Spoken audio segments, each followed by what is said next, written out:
This episode is presented to you by DraftKings. The crown is yours.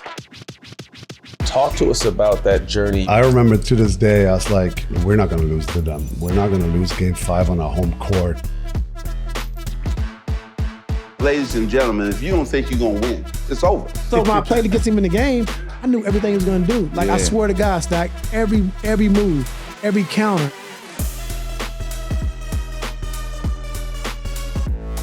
I know this shit didn't just happen. I know this shit didn't just happen.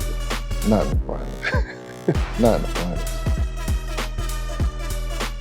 I can't live with myself if he beats me on the highest stage. Like, bro, y'all dudes have to have my back.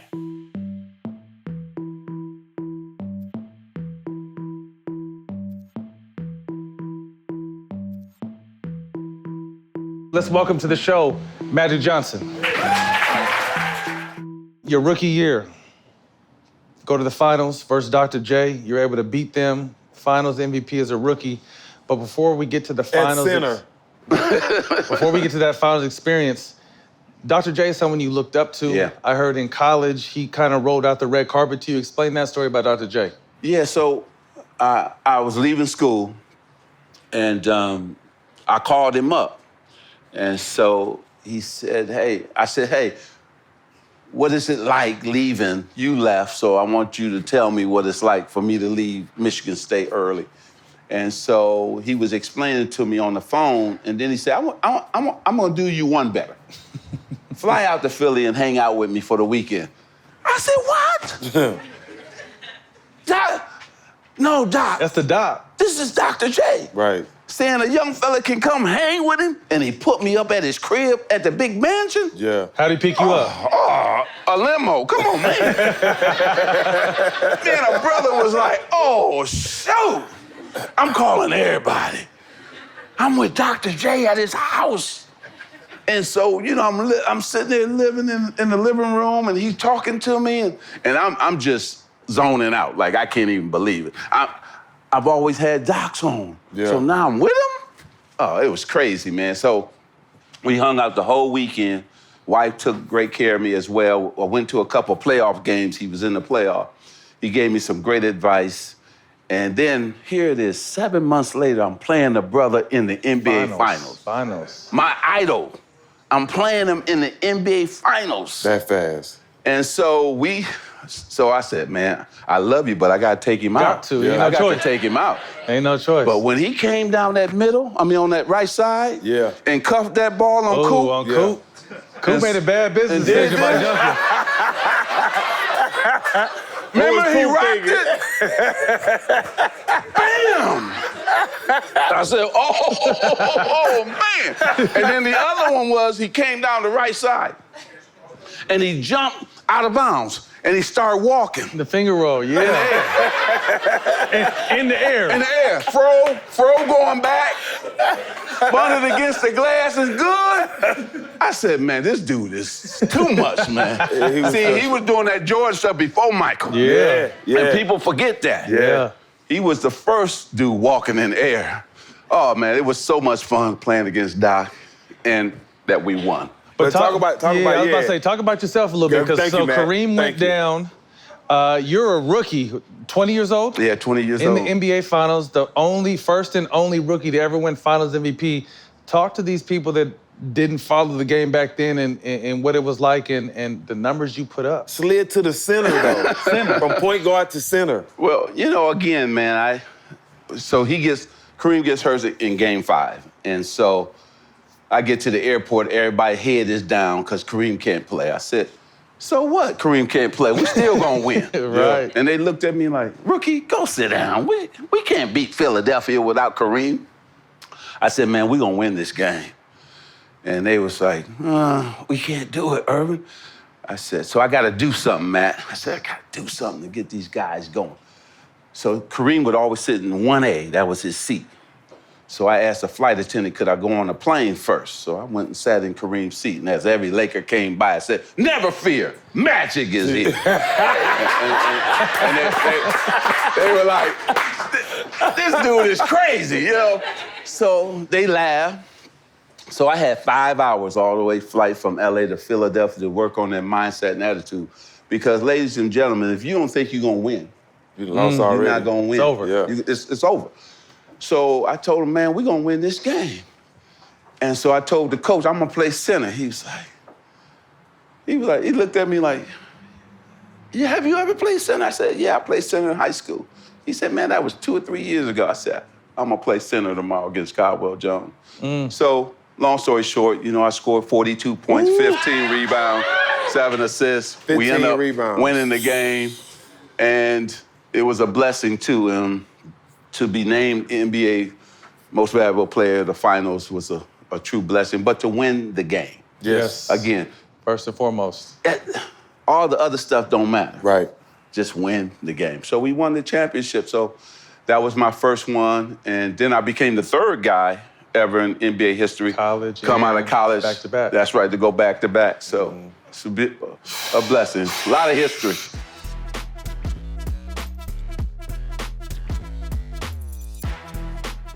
Welcome to the show, Sean Kemp, man. Well, man. Appreciate you, man. 96. You finally break through. You sweep Dream and Clyde, beat Stockton and Malone in 7. You get to Mike. You're averaging 23 and 10 in the finals. What was that? We got GP side. We had GP a couple years ago. GP said if they would have put him on MJ earlier, y'all would have won it. Yeah, Gary was having. They had a couple little injuries he had, so they didn't want to exert him at first. They put Detlef on Michael Jordan, which didn't go well. I mean, look at it. You know what I'm saying? Detlef's a great player. I mean, he is, man. I don't think it was fair to him.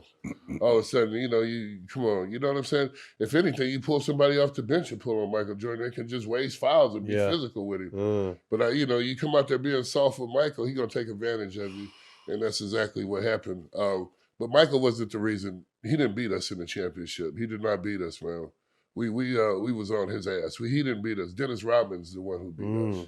We had no answer for his ass, man. Really? We had no answer for Dennis Rodman. I mean, every time that they needed a second shot or something special or extra rebound or tip in, this motherfucker was flying and winking and, he said winking. Winking and kissing and shit.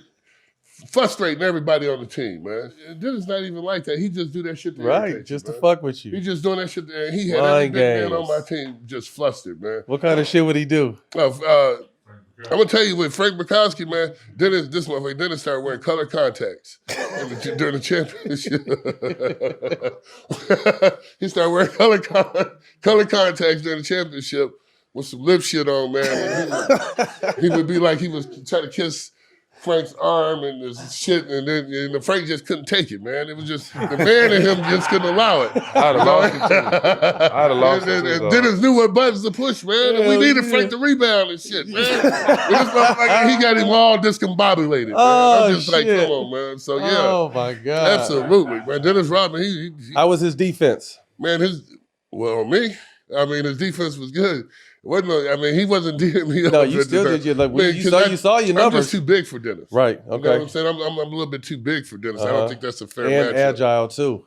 Yeah. But his defense was great, man. Like I said, he was just tipping the ball in, rebounding, high knee, and doing all this silly shit, man. All the shit that you hate to see. And that they needed. Yeah, that's exactly what they need. What was Pippen like? Man, Scottie Pippen's great, man. I played with Pippen in Portland. I'll just say this, man. Sometimes people don't give Pippen his props, but Scottie Pippen was going to be a good ball player without Michael Jordan. He would have been a quality ball player without Michael Jordan. Michael Jordan definitely made him a little bit better, but my man Scottie Pippen was still balling when we was in Portland. He wasn't no match for Kobe when we was playing back then. Yeah. It wasn't no match for Kobe. But Scottie was still balling, man. He could still play the passing lanes. He'd never been a great shooter, but he's just been athletic to do a lot of different things. Pass, scoring, rebounding. That's his game. What was Mike like in those finals? Talking just straight about business. What was it like? And when we played Mike in the finals, we was trying to engage with him a lot, man. We really wanted him. Physicality. We wanted physicality. We wanted to. We was trying to test him, but he wasn't going for it. He wasn't going for it. He was focused. Right here. There's a picture right there. No, that's Gary. Gary was letting him know that he was getting in his ass because that's when they took Gary, they took Detlef off Michael, put Gary on. So Gary, I used to run down court. I'd be like showing him the glove. I'd be like, you need to fucking do something if you the glove. You need to fucking do something. Gary would get his ass, knock the ball away, and Gary would flash the glove to him. That's you see Michael looking back at him, he flashing that glove sign. He didn't like that shit. That's the shit there. That's you get Michael going, man. When you see that look right there. Trouble. Oh, you got some problems coming, man, because now he don't want to talk to you. Now he got something to prove to you. You got number problems. You get a chance to know Mike off the court? Not so much off the court, but definitely battles on the court, man. Yeah. Definitely battles on the court. I respect him. I got a lot of mad respect for the man. You know, man. I've seen people be physical with Mike. I've seen him have a game plan to stop him. He altered his game plan every night. You couldn't stop him. Is he the best to ever play the game? No. Who is? I mean, people get mad at me when I say this, man. But Bill Russell? Bill Russell. Mm-hmm. You hear what I'm saying? The best to ever play the game is not going to be the lead scorer. The best to play the game is going to be one that's going to be in the middle doing a lot of different things. Because he's going to be able to help people out, keep the ball in play. Bill Russell was the first one blocking shots, keeping the ball in play. You know, we was blocking shots, throwing that shit 17 rows up in the stands. He was actually blocking shots, and they was actually getting fucking layups off of him, man. So absolutely, man. I you know, as I look through the years of basketball, I think Will Chamberlain was a beast, but shit, Bill Russell was wearing his ass out. So let's keep it real. If you're talking about the all-around best player of the game, you look and see how many championships they won, how long they did it. He's got to be up there, bro. So with that, I think, unfortunately, people forget about the age a little bit. People didn't get a chance to see those guys play. They don't really know the history of some of these older players that played in the game back then. Elgin Baylor and some of these guys, man, they didn't get a chance to see some of these guys. All they see is a couple clips, and now they're forced to be able to look at Michael and Kobe and LeBron.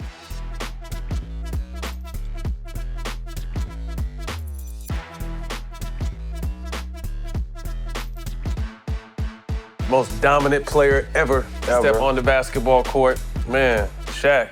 95 finals run. Guys shut the Boston Garden down, beat the Bulls, Pacer battle, and then you run into Akeem and them in the finals. That was my fault we lost. Why you say that? Because as a leader, I didn't lead. After we beat the Bulls, I let up. Took your foot off the gas. We beat Mike. We straight. We done played Houston before. I think it was 1-1 or, you know. Even series. Even series. Akeem gonna get 30. I'm gonna get 27. Right? And off the record, we had 8 days off. Me and G. Scott was doing stuff we weren't supposed to be doing. Yeah. And they had like a little parade and all that. We was just celebrating. Right. So it taught me never to celebrate too early. And then when we get in the game, we hang out with them. And then it just, you know, Nick's, and you know, can't blame it on Nick. My fault, because I didn't get the guys ready, but Nick misses the free throws. We go down 0-1. Second game, we go down 0-2. We go to Houston, we know we don't have a shot, so we get swept. But it just taught me never to celebrate too early. And it also put that hunger in me. And I said, okay, if I ever get back to the finals ever again, I got to dominate. 40s. Forget that 28-10 I'll be talking about. I got to be in the 40s. That's why when we made it to the finals, I was trying to put up big numbers. Because if we don't win, it's going to be my fault. And as a leader, I accept that. I want that. I want you to say, Shaq ain't shit. That's why they lost. It's his fault. I accept all those challenges because that's how it was for me as a youngster, growing up with a drill sergeant father. If you walk in your brothers and sisters in school and your brother come back with his shirt messed up because he got jumped, that's your fault. And I'm whooping your ass. No question. That's how it's supposed to go. Right? No question. So it just taught me never to celebrate too early.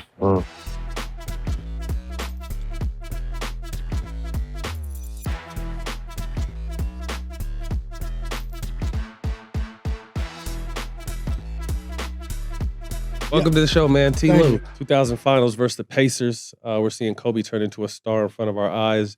Jalen Rose spoke to this about that series. It's a new part of our show. We ain't never did this shit before. Kobe's coming out party.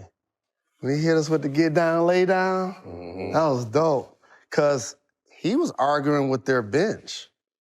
Like, I used to hear Phil yelling at Kobe, pass the ball, move the ball, get off of it. We like, yeah, get off of it. I don't know what game he watching. Right, You no know what I'm shit. saying? Right? And Shaq fouled out. Hey, man, Cole, I love Cole so much. He went to work on us. And then he hit that jumper at the top of the key and he did this. That wasn't even to us. That was to his team. Yeah. They didn't even believe it. No, real talk. Real talk. Like, calm down, I got this. When Cole first got drafted to the, I probably shouldn't say, I'm gonna try not to say too much of what I know, but like, Cole was resented by his own teammates. He said that, though. He said it on our show. That on our show. By his own teammates. I couldn't believe it. They was hating on him. I'm like, why y'all gonna hate on him? Because he was that confident. But he ain't even like go out. He ain't drink. He was over at UCLA with just us. look- We was in yes. college. He was a Laker on our campus chilling. When you hear stuff like Miss that, you, bro. taking you back to those times, what comes to your mind? Man, just a killer. Just like we talked about it. Just Shaq fouled out, so like everybody kind of panicked. So they thought like, okay, Shaq fouled out. We got to move the ball. We got to get everybody involved. We got to play a different style of basketball. And so I think Kobe had missed like 3 shots in a row. He like took a couple bad shots, whatever, and he missed 3 shots in a row. So guys like, man, you got to move the ball. And then Phil was on him a little bit in the timeout. And then he came out. I think he might have scored like 12 straight or something. And then he hit that big shot. And he was like, I got this man, shit. relax. Like, I got this. And after that series, then that's when You see the change. it was over. Yeah, it was over. Man, relax. I got it. And so, the reporter asked Kobe, he's like, your teammates say you don't trust them, you don't do. He said, how you feel about that? He said, well, I feel like I got a better chance of making a shot over 2 people than the guy that's wide open. You know what I'm saying? You know what I'm saying? So you got But dead ass serious, though. serious. Like, Dead ass he's dead serious, bro. So, I love him. Right? Listen, I'm with I that. love him, for sure. I'm with Yeah. that. I'm with that. And he might just make this shit 9 out of 10 Yeah, times. come on, man. 2001, 15-1 in the playoffs. The infamous step over with Allen Iverson. He spoke to that on our show. And I think surprised a lot of people with his answer. Let's take a look at that. You guys run into the Lakers in the 2001 finals, go into LA, get game 1, and you hit the jumper on T. Lou and stepped over him. A meme that still gets played daily. Looking back, now almost 20 years ago, what do you think about that? I don't like it. Really? He was giving me so many problems, man. He was the dog. He was He was a beast on that harassing ball. me, straight dog. Like when I stepped over him, it was like, I ain't know I did it. And then they try to get me to mimic the shit years later, like I don't even know how to do it. You don't know when you're gonna do something. You don't know the emotions in the game or what go on throughout the game. It can be a coach that piss you off and you react a certain way, to basically tell him, yeah, look what I did. That moment, yeah, it was dope when you look back on it. Right. But I just don't like it. Obviously a moment, we live in a social media moment now. That wasn't back then, but it's still something that kind of surfaces around. Speak to that moment and then also your relationship with him. At the moment, like I said, people make a big deal out of it. Like he crossed me over and I fell down and then he stepped over me. Like he hit a contested shot and I stepped back and I fell. He stepped over top of me. And, for me, it wasn't even a big deal. Still to this day, it's not a big deal. And you get kids like, oh, that's the guy Iverson step. Man, you weren't even born. Right. Like you weren't even born when I'm on that same mixtape where they show that highlight. They show me about two more highlights after they falling. So I'm with you. But it wasn't even a big deal, like to me. You know what I'm saying? People make a big deal out of it, like it's a part of history, and that's okay. Like I love AI. Even before the series, like it's something I idolize. He's 2 years older than me, but like, man, the cornrows, from the hood, like my height, all the things the girls, Just like lighter skin version. yeah. That's what they called But it. like he changed our game. Like And the culture. the culture of our game. Like the chain, Jordan, they wore suits. They took like white tees, To this chains, day. braids. Like he changed the game for us. And from where we come from, that's huge for us. Yes. Because a lot of times as young black men. We got to compromise. Yeah, I'm not comfortable wearing a suit. And if I get a suit, it might be a $200 suit. Eddie Jones laughing at me, like, what you got on? He always teasing people. So, like, he changed the culture for us and made it okay to be an NBA player, but also be who you are. Yeah. And so I idolized this dude. I told him from day one. And so when I played him every day in practice before we played in the finals, like just mimicking who he was and feel like play fast, do this. I knew every move he did. Like, I was so happy. What? Get like, loose. 2 weeks of just being, oh man, Took what? you back to college. Every move. And so when I played against him in the game, I knew everything he was gonna do. Like, I swear to God, Stack, every move, every counter. And so, to me, like I said, I idolize a dude. And so if it's a moment in history, and he deserves it, like he deserves it. Like I don't make me no. You know different. why he say he don't like it? Why's that? Because how he is, the love he have for you. Like, he don't like how people try to make it as to seem like he belittling you. Yeah. You know what I'm saying? Because the love he got for you, that's why he don't like it. Well, and You know I what love I'm it. I mean, you AI, I'm T. Lou, and I don't have no problem with that. Like I'm a realist. But in his eyes, both of y'all here. Yeah, I mean, I'm a dog. Like, Yeah. you light skin. I'm a dog. Like, I'm a guard every night. I'm not gonna back down. If we got to scrap, I'm gonna scrap. Yeah. You know what I'm saying? Goddamn So right. it is what it is. But at the end of the day, like, he's MVP, and I'm just T. Lou. I'm just happy to be able to have a chance to compete against him at a high level. So I'm giving everything I got. But like I said, that's my guy. Like, if he needed it, whatever, that's my guy to the end. They don't know Chuck is one of the most sensitive NBA players ever. He cry all day. He gonna tell you he love you 20 times. 20 times. You know what I'm saying? People don't know that about Chuck. Just a random phone call out the blue. I love him. Yeah. That's I it. love you. Yeah, and I love him too. What's up, bro? That's Yeah. it. What's happening? You And if good? I didn't get a chance to compete against him in 2001, I don't know where I would be. Yeah. Because like, you know what I'm saying? Like, you don't know. If you don't get that opportunity, like I was like on the bench kind of, you know what I'm saying? I didn't play till 6 minutes ago in the third quarter. I didn't play the whole first half.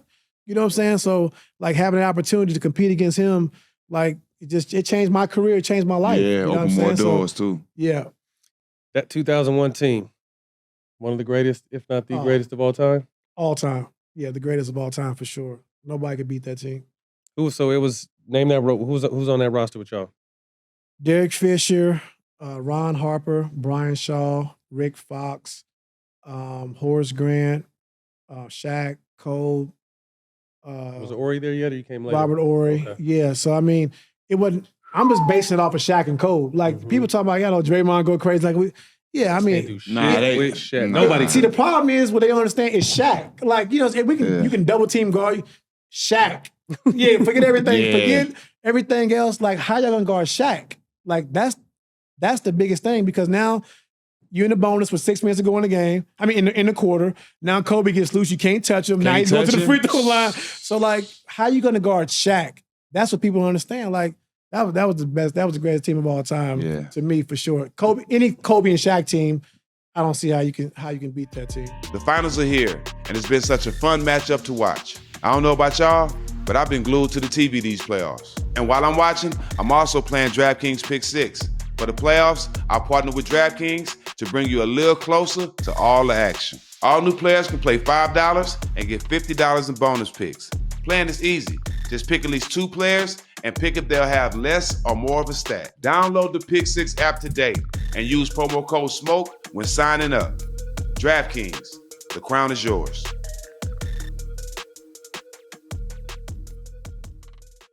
Summertime is almost here.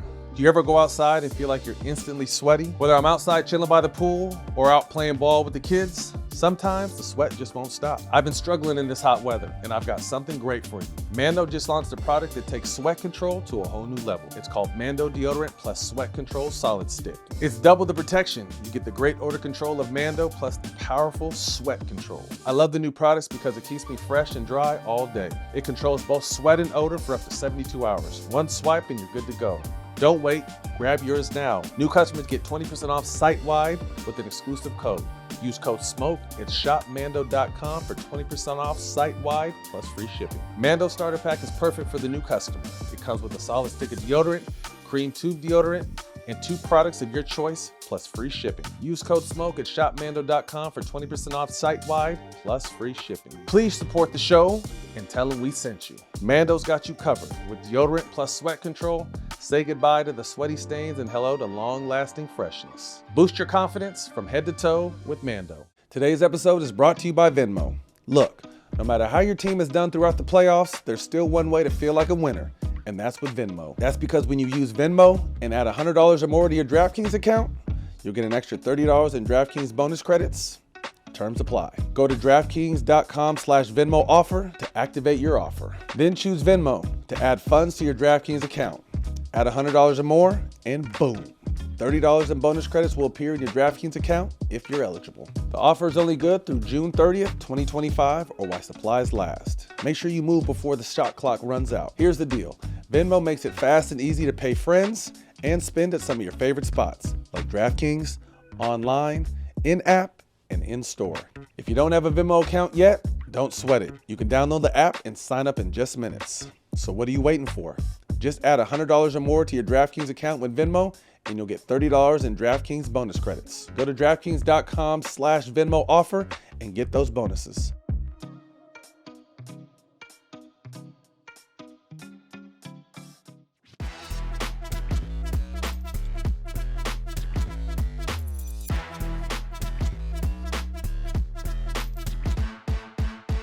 He saved me my rookie year, my brother Kenyon Martin. Motherfucking Mark. 2002 finals. You guys punishing these since they came across that midpoint. They will have it. Well, that was the next year. Until they came across the midpoint. We're going to talk about that. Shaq We're going to get to that. 02, Shaq and Kobe. No, you guys run through the East, Yes. and you guys run into them. What was it like? There was the one picture, I think, in that finals where Shaq was dunking on everybody on the team at one time. Absolutely. In one video. Bro, that is one of the best pictures in sports history. In NBA history, dog. Like steal shots, that's one of the best pictures ever. How tough were they, though? Huh? How tough were they in their bag, though? No, it's. But you were someone you had to guard. You were a rare person who could guard Shaq, and you had to guard both of them at times. I was the roamer. I was the double guy because it fit like weight-wise, I couldn't do nothing with that dude. If I did get caught on him, all I had to do was try to front him, and he just pushed me up the lane. They throw the bitch How over strong the was top. he? Impossible to guard. Impossible. Listen, man. So you pick your poison. Do you try to play him straight up? You know what he gonna do. Eat. Do you double? Swings.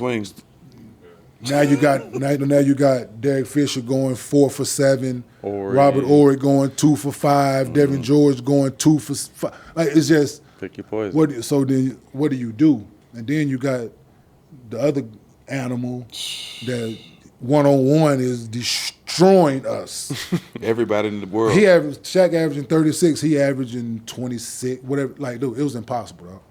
But you know what I'm saying? Like, I look back at it like I averaged 22 against them. I remember my second year. I averaged 22 in the finals against them.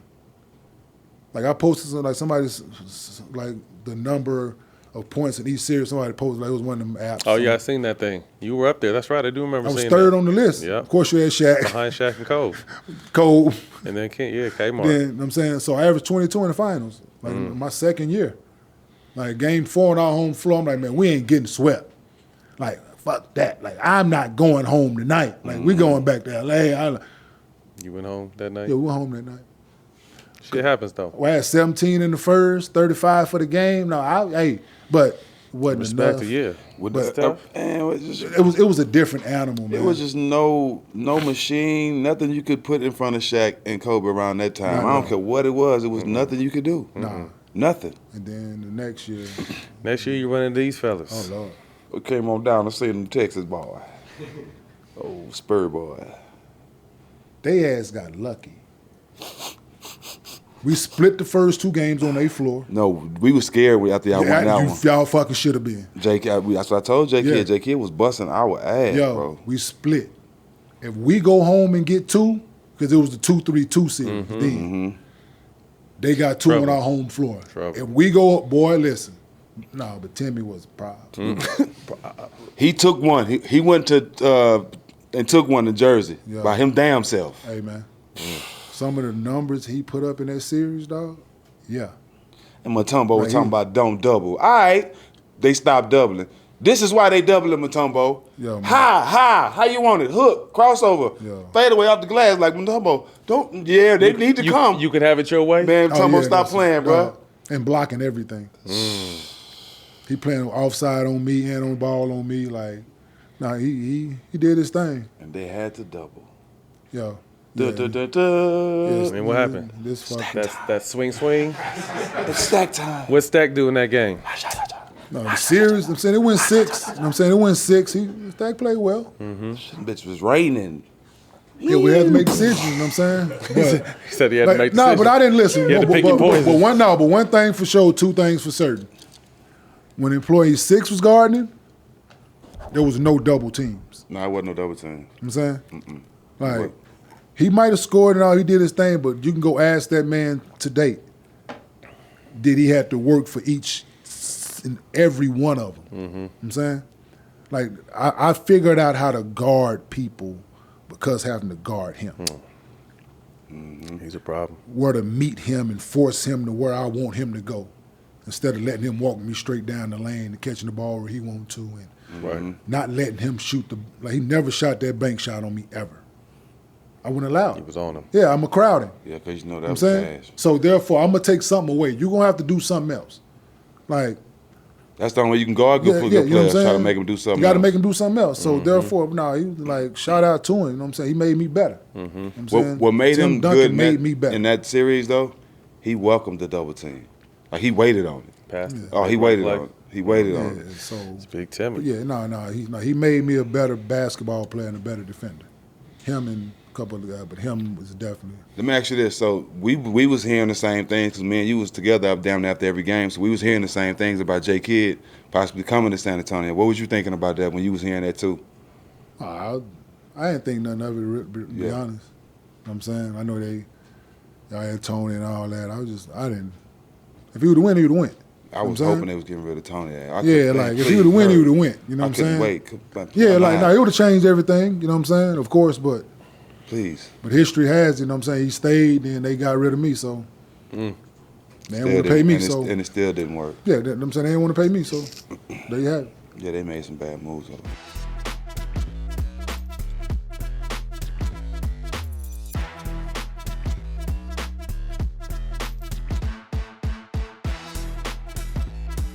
Welcome to the show, Byron Scott. So that offseason, Marbury for J. Kidd. Yeah. And then fast forward the 2003 finals, Nets versus Spurs. Young Stacky versus old team. What's going through your head because like I said, you on your young bullshit, so it's all payback in your mind. But let me say this. Even though it was 2 years, because the first year I was on injured list when I left, and the second, third year I played in 2003. So I had a little time to grow in that San Antonio Spurs system for 2 years. I was learning how to be a professional. I was around Steve Smith. I was going to church with David Robinson. So I was starting to grow up a little bit. So that's how I ended up being in the starting lineup. I was learning how to be a professional. So I just wanted to just play well. You know what I'm saying? Yeah, it's your old team, but I just wanted to play well. You know what I'm saying? That's all I was focused on. So that's your third year coaching? Yeah. Third year coaching, you find yourself in the NBA Finals. Like, what's going? Oh, That's back 2 to in a back row, years. back to back. We went back to back. Yeah, we went San Antonio, then we went to Lakers. Yeah. So you as a player, you've experienced that as a player. Now you're experiencing this from a coach's point of view. Like, what's your mindset and what's your preparation and thinking like in the finals? Well, you know what? It's funny because I think the first finals we got to was the Lakers. And that was ugly. It was ugly, man. We had, hey, Jack, you know, we had no answer for Shaq. Yeah. You know, we had guys that could guard Kobe. They can't stop Kobe, but they can make it tough on Kobe and make, you know, he's still going to get 25, 30. But, Was it McCullough? Yeah. I was like, nah, this. Look at that. I was like, this Look at that where he dunked on the. Yeah, and I was at the crib. He dunked on the whole team. Yeah, He had Big Aaron. Shaq, man, Shaq was so dominant. It was unbelievable. So I knew he was in trouble because I told the team, you know, before the game, I said, this is something that you guys have never experienced. So when we come out, make sure you're focused on the game, you know, because we had the Staples Center, right? So the guys come out, me and my coaching staff, we walk out about the 3-minute mark instead of 2-minute mark. And I'm standing there and I'm watching our guys warm up and I'm going, man, we about to get the shit beat out of us. Because they were like looking around, deer in headlights. Man, you know that like, LA effect firsthand. Yeah, I said we about to get the shit beat out of us, right? And they went up by 25 so fast. You know, for the rest of the game we played even. But they swept us in that series, but we really played well for 3 quarters, 3.5 quarters. We just couldn't. We had nothing for Shaq. And when you guys both know, when he come ready to play, it's over. There's nothing you can do. We double teamed him, we triple teamed him, and it was just nothing we could do. We were just outmanned. They just had a much better basketball team. But it was great for me to be able to take a team back to LA, where I'm from, to the finals. and to be in the finals. Crazy. You know what I'm saying? As a coach. So that was a very proud moment for me. Yeah, and then the following year, you find yourself right back in the finals. Now you're against Tim Duncan and the Spurs. We're against Jack and Tim Duncan and those guys. And J. Kidd was on the mission that year, too. Yeah. He was on the mission that year. And He was J. killing Kidd that had year. an unbelievable season.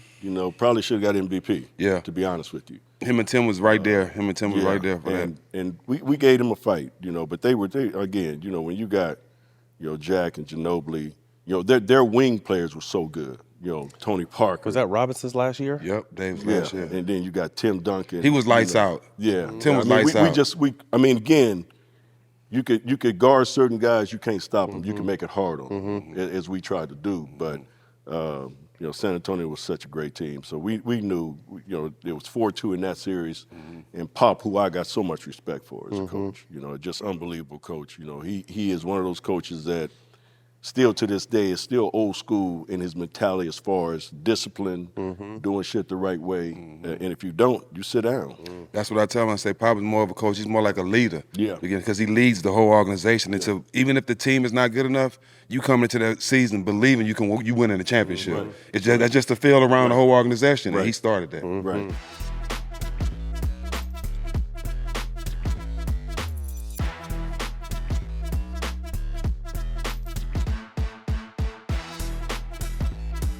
Rip Hamilton, welcome to the show, my man. We obviously talked about your team, how you guys were perfectly constructed. You guys run into a great Laker team where many teams didn't give you a shot, and you're playing against, one of your high school. How many people could say they played like one of their best friends from high school in the finals and then beat them? You know what I mean? Talk to us a little bit about that because, like I said, I don't think many people gave you guys a chance because of Shaq and Kobe's dynamic, but you guys just had a deeper, better team. Man, you know what? It was, like I said, we were built on against all odds, like my man Tupac said, right? We felt like we were misfits. We felt like teams gave up on us too early. My situation in Washington. Chauncey's situation, him, being on a few teams before he got there. Tayshaun being a number 22nd pick at that time when he felt like he should have been a top 15 pick. Ben Wallace being moved all around. Him not being respected. Rashid, going through the stuff that he went through in Portland.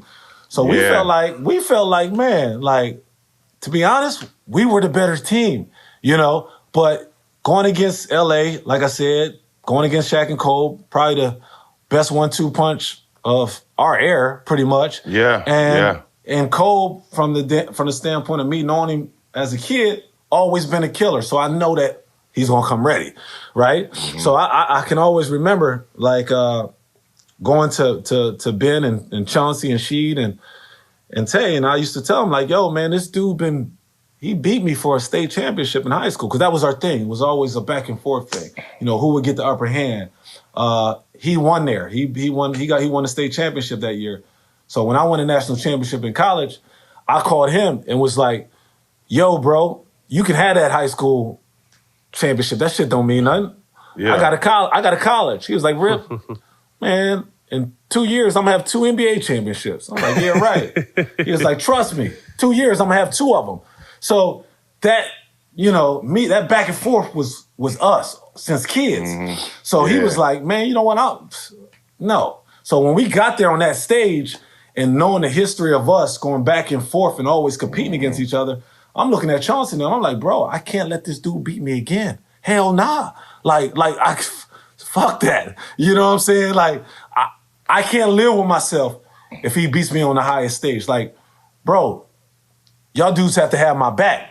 And I can remember Ben saying to myself, bro, what you talking about, Rip? Shit, I got Shaq. You saying all this other stuff. I got to guard Shaq. And I got to guard him head up. I said, bro, I get it.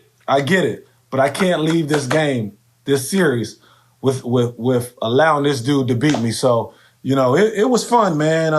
like I said, confidence-wise, we believe that we can beat them, but we knew it was going to be an uphill battle, just knowing that the roster they had set up with Gary Payton and Karl Malone on that team also.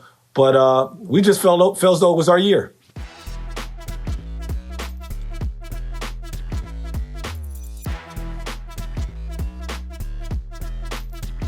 We got our big bro on the show today, coach of the Portland Trail Blazers, big shot Chauncey Billups. Detroit has a number 2 pick.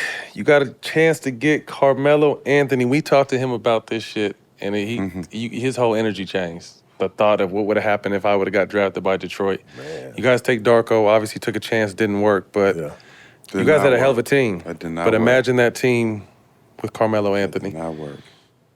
Oh, my goodness, man. What was your guys' initial thought process, though, when it happened? We all thought we was taking Melo. Okay. We all was on deck. We was always on board. We all thought Melo was Melo. We excited. It was perfect. Obviously, we had a team. We took Tayshaun the year before, but Tay would have been could have put him anywhere. Perfect 6-man Swiss Army man. He'd do whatever, So I thought we was perfectly built to have Melo. So what your starting lineup would have been if Melo would have came? Melo would have been at the 3. Obviously, Rip, myself, Ben. We didn't have Sheed at the time. We traded for him that later season, right? Yeah. But by the end of the season, so it would have been Sheed, Ben, Melo, you, and Rip. With Tayshaun coming off the bench doing everything. It would have been crazy. Here's the interesting question. I say this all the time. So, if we do get Melo, when was Bron going to ever take over? Because people forget Melo was neck and neck with Bron Rookie of the Year. Year. That was a hell of a rookie season. But now we're in the same division. But he has a way better support system with y'all.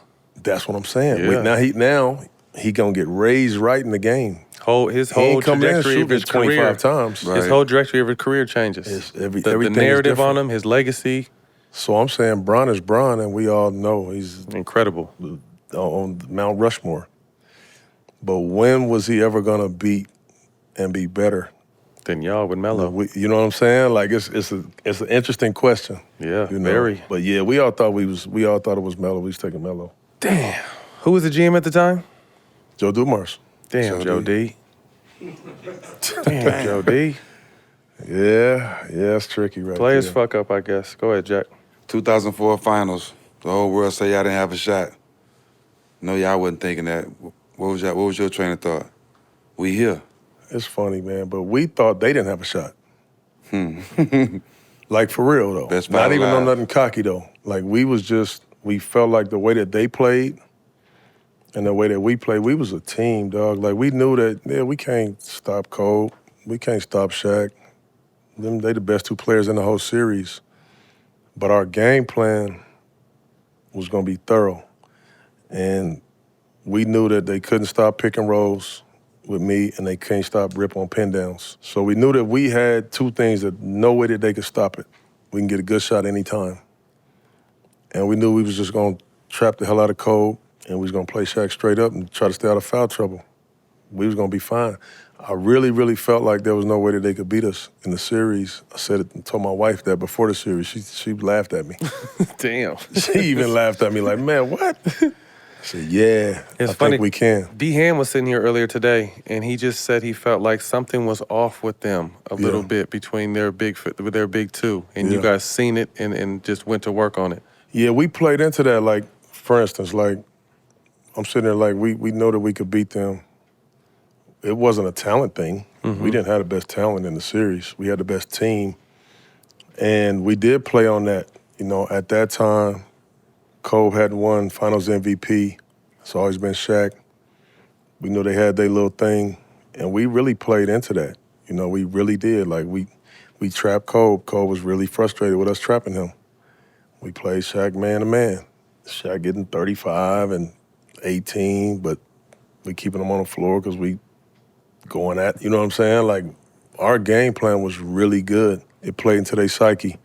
They didn't really let GP or Karl Malone, they didn't throw them the ball. They didn't let them do nothing. You know what I mean? You know how the triangle was. So we had to worry about Cole, worry about Shaq. Everybody else, we just stayed close. They didn't have no freedom. we just had too many weapons. We had too many weapons, and we played faster. We was just a better basketball team. You averaged 21 and 5, shot 47% from three, and won the Finals MVP. Big shot. She said his whole life flashed when the buzzer sounded. Talk about that, knowing you a champion. Yeah, that was obviously my shining moment in my career. She would say the same, Rip would say the same, everybody would say the same, because that's all we played for, for the win. That's how I grew up in the game is you talk about going against other guys and competing against other guys and all those names you listed. The only thing as a point guard that matters is winning. Right. So if I win, say you got 28 and 12, I got 18 and 11, but I won. I won the matchup. Yeah, by far. That's how I'm built, though. Not even close. You know what I mean? So, all I cared about was winning. And I always felt like I could lead. I always felt like I could be a great player. And so in that moment, I validated that for not only for myself, for everybody. So it was my shining moment. It was the best moment, my best sports moment of my life.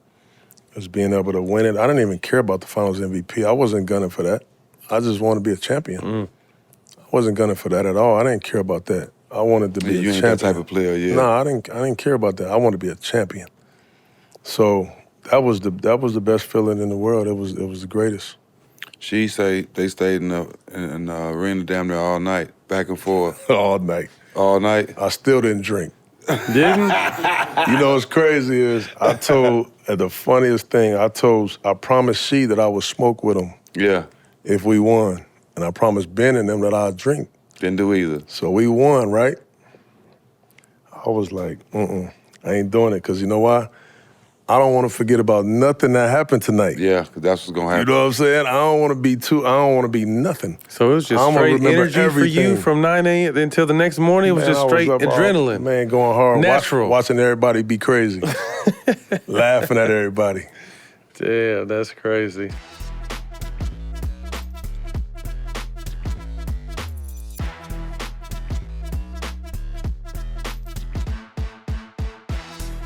Everyone, welcome. Kevin Garnett. One and only. You were able to help bring back the Celtics-Laker rivalry. You guys met in the finals. You guys got one, they got one. Tell me what it was like going against Shaq and Kobe with your squad. Before I got to Boston and I would battle the Lakers, it was always the premier game. It was nothing less. Playing Shaq was always entertaining. It was always hierarchy. It was always the pinnacle. Kobe and I knew each other. Shaq and I would befriend each other and become friends later. But the matchups was always high end. They was always electric. I was always felt like I was undermanned. So when I had Perk who would battle anybody and don't care about anything, right? Shaq was in Cleveland as we was making our runs and stuff. So I felt like this was a great time to have redemption on that whole Kobe and Shaq thing. In the West, I felt like this is redemption. And now, they was kind of separated so that when I actually went up against both of those guys, it felt like a payback for me. But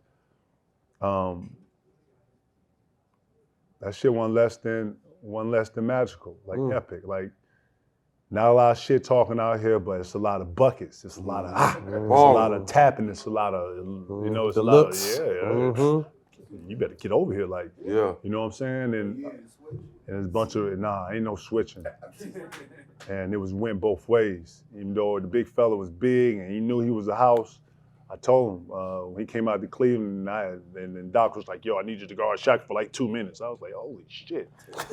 Guarding Shaq is like holding up the side of a house, y'all. I was trying to see a wall in here, see if it's a wall. I can't even describe it, but I played Shaq for 2 minutes and couldn't give nobody no high five. I was just like this. Arms done. Listen, no shit. My arms were so tired, y'all. I couldn't, like if you slapped me, I would have to be like this. You know what I'm saying? I couldn't even guard, I couldn't even protect myself, but playing those two brought the best out of you every time you played them. Every time you played Kobe, it was nothing shy or nothing less than electric. And it was all about wins. It was all about wins and rings. And when I got to Boston, it was just different times. But I've always enjoyed playing against those guys. It was always a challenge to play those guys, and it was always hard to get a win on them motherfuckers. You know what I'm saying? Straight up. So, Hall of Fame career. I mean, you'll be inducted in 2020. Tell me what that kid from South Carolina that came up the way you came up, mom's working graveyard, you having to do what you had to do. To ever think that 25 years later you could be inducted into the Hall of Fame? Tell me what that feels like. Nah, I never thought that. I never really I really never put that on the goal. Never put that on the paper. It was all about busting these guys' ass right here and crossing their name out. It was always about being the best in this right here and putting your name at the top. And that was it. I never really imagined taking this and being global. I never had a vision of that. I just wanted to be able to have a list of motherfuckers that you thought was better than me, and I wanted to bust all their ass, and that was it. Kobe had a kill list too. We talked about we did the last kill. If you ain't got no kill list, what you doing? You ain't got no vision. Who you chasing? Who you beating? Who the king of the mountain? Like, right, that's what competition is, yo. It's about who's on king of the mountain, who's on top, and how you can take him off that or her. You know what I'm saying? Like, straight up. And then that's polishing your tools, and at the same time, pushing it. You know, you got to push this line of creativity. You got to push this lines of competition. Got to push this line of originality. You know, like for me, that's everything.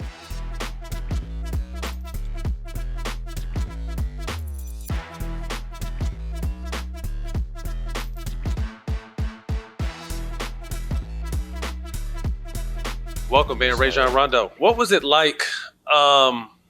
As I mentioned at the top of the show, you won a championship for the Boston Celtics. You won a championship for the Los Angeles Lakers. Has it kind of sunk in yet? Obviously, you still have more time, and until I finished, I didn't really kind of look back at anything I had done. But has it kind of sunk in that you won a championship for the two greatest franchises in the sports history? It's definitely sunk in, but as still being active right now, is my main focus is obviously now going into the season so quickly is the Hawks and helping us grow as much as possible. But I see it, I hear it every day, understanding what I've accomplished, but it still hasn't really sunk in for the most part. But I'm definitely aware and grateful for the opportunity to be able to just play this game for so long and one of the two most storied franchises in history. It's definitely a blessing to do what I did in my career so far. What has it been like, just being, being a champion again? Like, I got a chance to experience, Matt got a chance to experience, but being able to be back at the top, being at the mountaintop twice, how does that feel the second go around? For me, it's even better. You obviously, guys, you saw it. It's a crazy quick story. When I won back in 2008, Eddie House's son was always on the sidelines and around. And, I was like, damn, that'd be dope. You know what I mean? Like, if I had the opportunity to do the same thing, you know what I mean? So I wanted kids early. I had kids. My son's 9 now. And, for him to be able to come experience that in the bubble, let alone rewinding back last year when I hit the game, when I shot against the Celtics, he was there, on the floor. So, for him to be able to experience that, full circle, like me manifest that, 9, 10 years later, or 12 years later, to come full circle, it was definitely a surreal moment to be able to have him there with me, celebrating my second championship. So winning one at 20, 21, now I'm 34, it's a big difference. Like I said, just having people around me that I love, being able to witness and experience that as well with me. So it's been a hell of a run. Leaving the bubble it is what it is. But after leaving, I enjoyed myself a nice vacation. We celebrated with the team. We kicked it with, a couple of days in a couple of different cities and just enjoying life every moment. You gotta blow that picture up though. With you and your son on the court, that has to be in the house. Oh, absolutely. Yeah. And if you ever decide to drop an album, if you ever decide to drop a little, like Meek did, a little quarantine pack of 4 songs, that gotta be the cover. That gotta be the cover. Hell yeah. That was dope. It was a beautiful picture. It's funny you said that because that was my best experience. Obviously, I got hurt going into the playoffs and didn't play as much, obviously, as I'd want to and when I won a championship.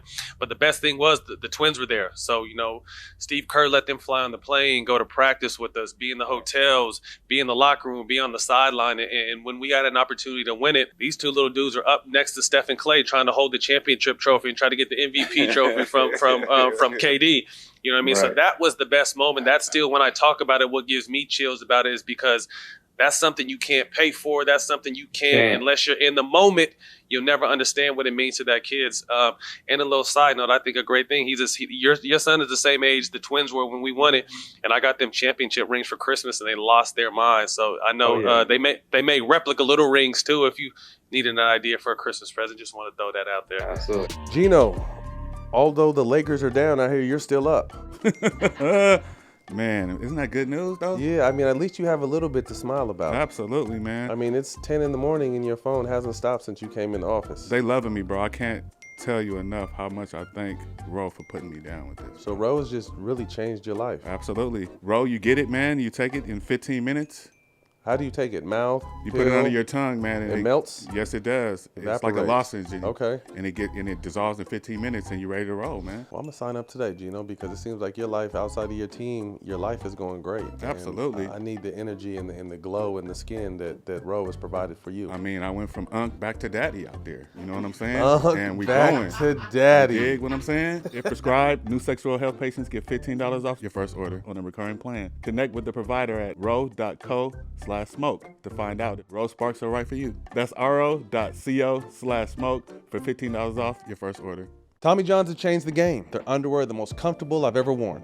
They're silky soft, breathable, and lightweight. If you don't believe me, check the waistband. Ever since Tommy John has been sending me products, it's all I've been wearing. They're the true MVP in the underwear game. What are some of the problems that other underwear brands give you that Tommy John doesn't? These things let my balls breathe. And that's the most important thing. They hold them nice and tight, but they can also breathe. So get you some. Double down with comfort on Tommy John and get 25% off your first order right now at TommyJohn.com/smoke with the promo code SMOKE. Save 25% at TommyJohn.com/smoke. I'll see you there. This next segment is brought to you by my family at StockX. We're going to look at some shoes, some of the best and flyest shoes from the playoffs this year.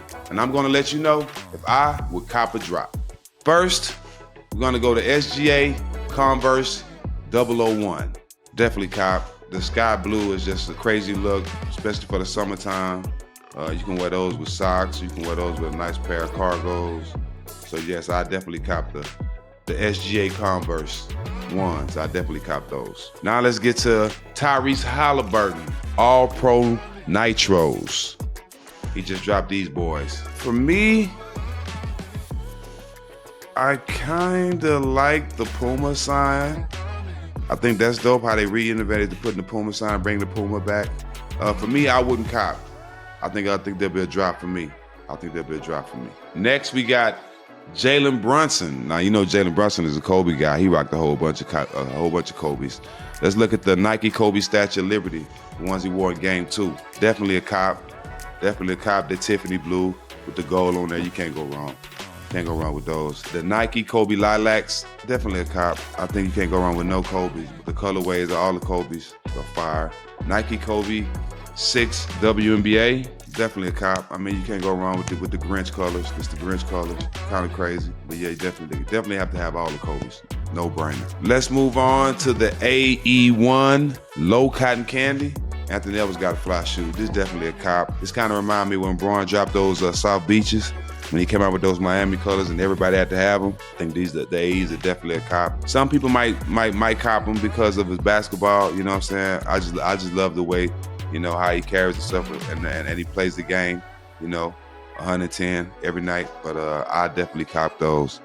But yeah, man, you can find all those shoes right here, my people, you know, right there at StockX. But I appreciate StockX for this. Stay locked in and laced with StockX. Get fly with your boy, because I stay fly. You know what I mean? StockX. Now you know.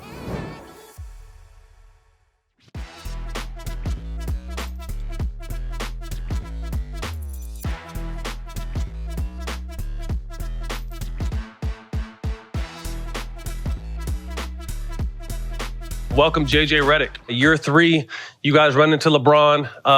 You guys knock out the Celtics minus KG, knock out the reigning MVP, LeBron James, and face Kobe and the Lakers in the finals. What was that like, being on that stage and only your 3rd year removed from college?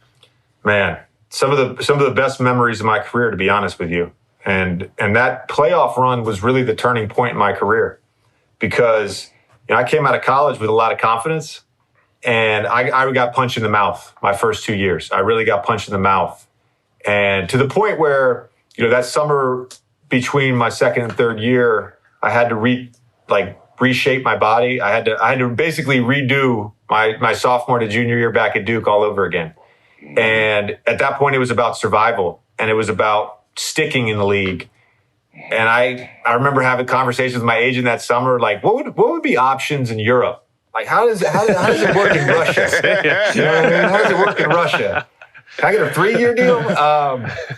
So that playoff run, I was finally like a rotation player, but there were still some nights where I got those DNP coaches' decisions, and that playoff run, Courtney Lee broke his face in Game 5 against Philly in the first round. So I started Game 6, which was a closeout game in Philly on the road, and I hit 5 threes, played really well. Then I started the whole Boston series. I guarded Ray Allen the whole series. And then got to, we beat Cleveland. I got to play against Kobe in the finals. So, that to me gave me all the confidence. Like, I belonged in the NBA. I remember distinctly, like, feeling in the Boston series, like, okay, like, this is it. Like, this is what I've been after for 3 years. We're in Boston, and KG was hurt.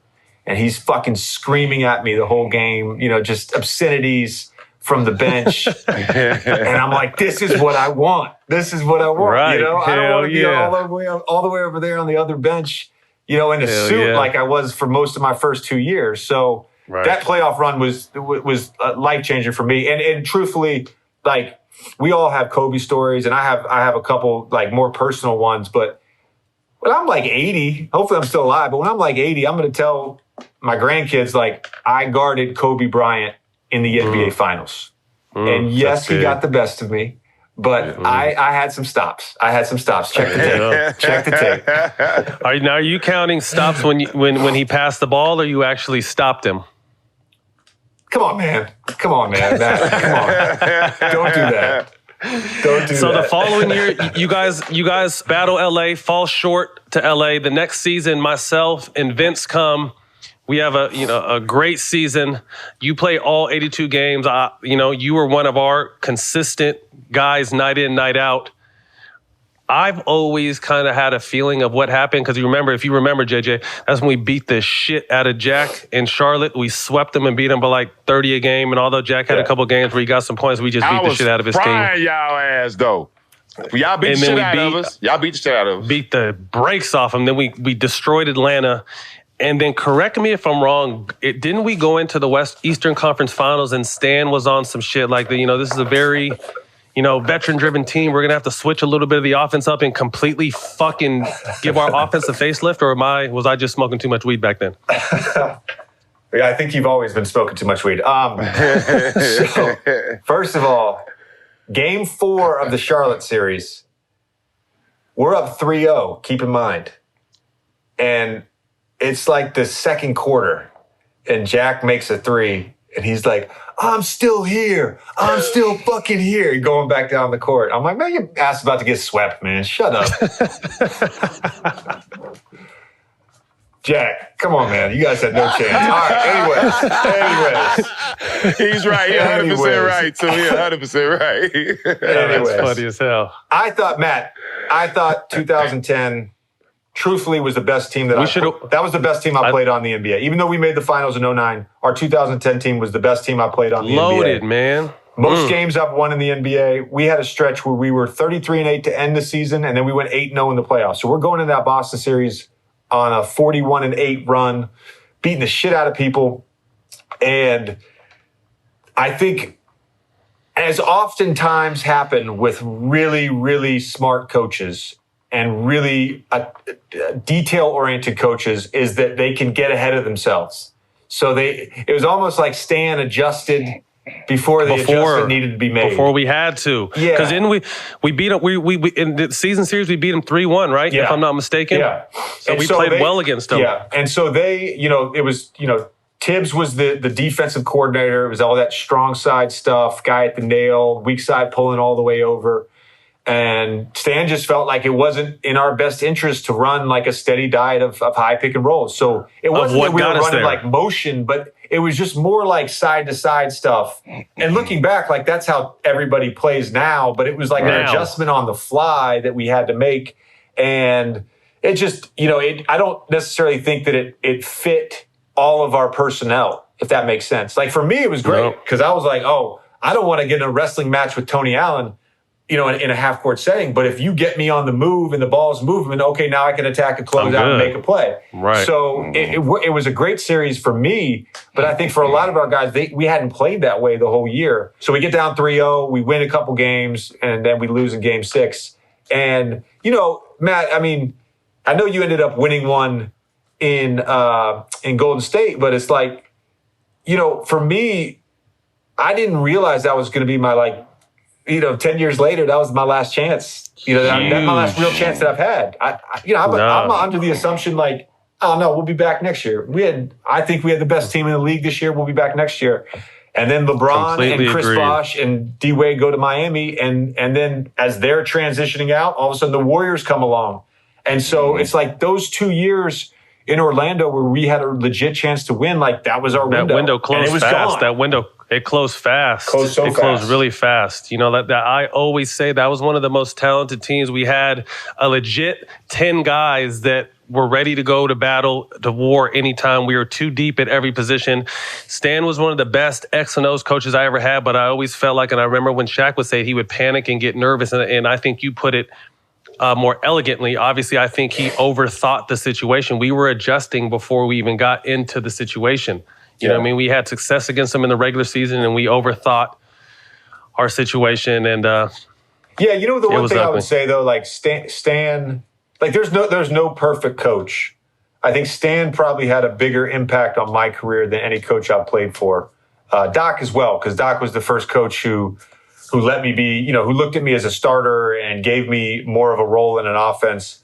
But Stan, probably the best coach that I played for in the NBA, and I hate that Shaq had to say that about him, or that we have to sit here and talk about this, because I always felt like in a playoff series, I felt like Stan was going to get us a win. Like he was going super smart. He was going to make an adjustment or come up with a game plan in game 3 or game 4, or even steal one in game 1. Like I'm gonna do this, and they're not expecting it.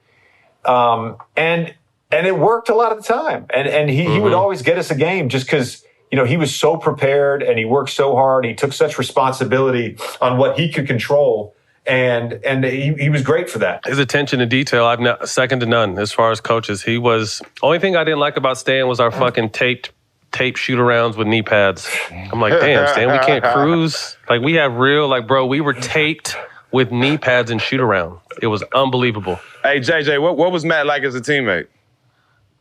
I mean, Matt's just the same guy I'm talking to right now. This is what I was talking earlier about, reputation. Like when people ask me, who are the best teammates you've had in your career? I'm like, well, Matt Barnes is definitely one of them. He was a great teammate. I think, I saw this in Orlando, but it was a different group.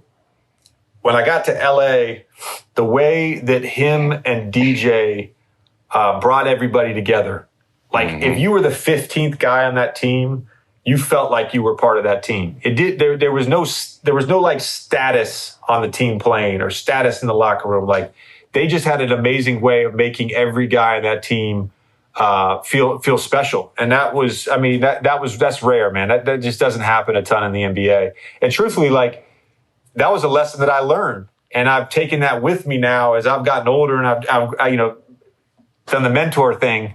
It's important to just involve everybody because, we get so caught up throughout a season, about what's going on with me. I'm playing well. I'm playing bad, whatever. And you got to keep in mind, there's 3 or 4 guys every night that leave that arena pissed. Yeah. Pissed. Because they didn't play or they were in a suit or, they got their run in the first half but didn't get their run in the second half. And so, doing the check-in with those guys, man, is important. And I think DJ and Matt were always great about that.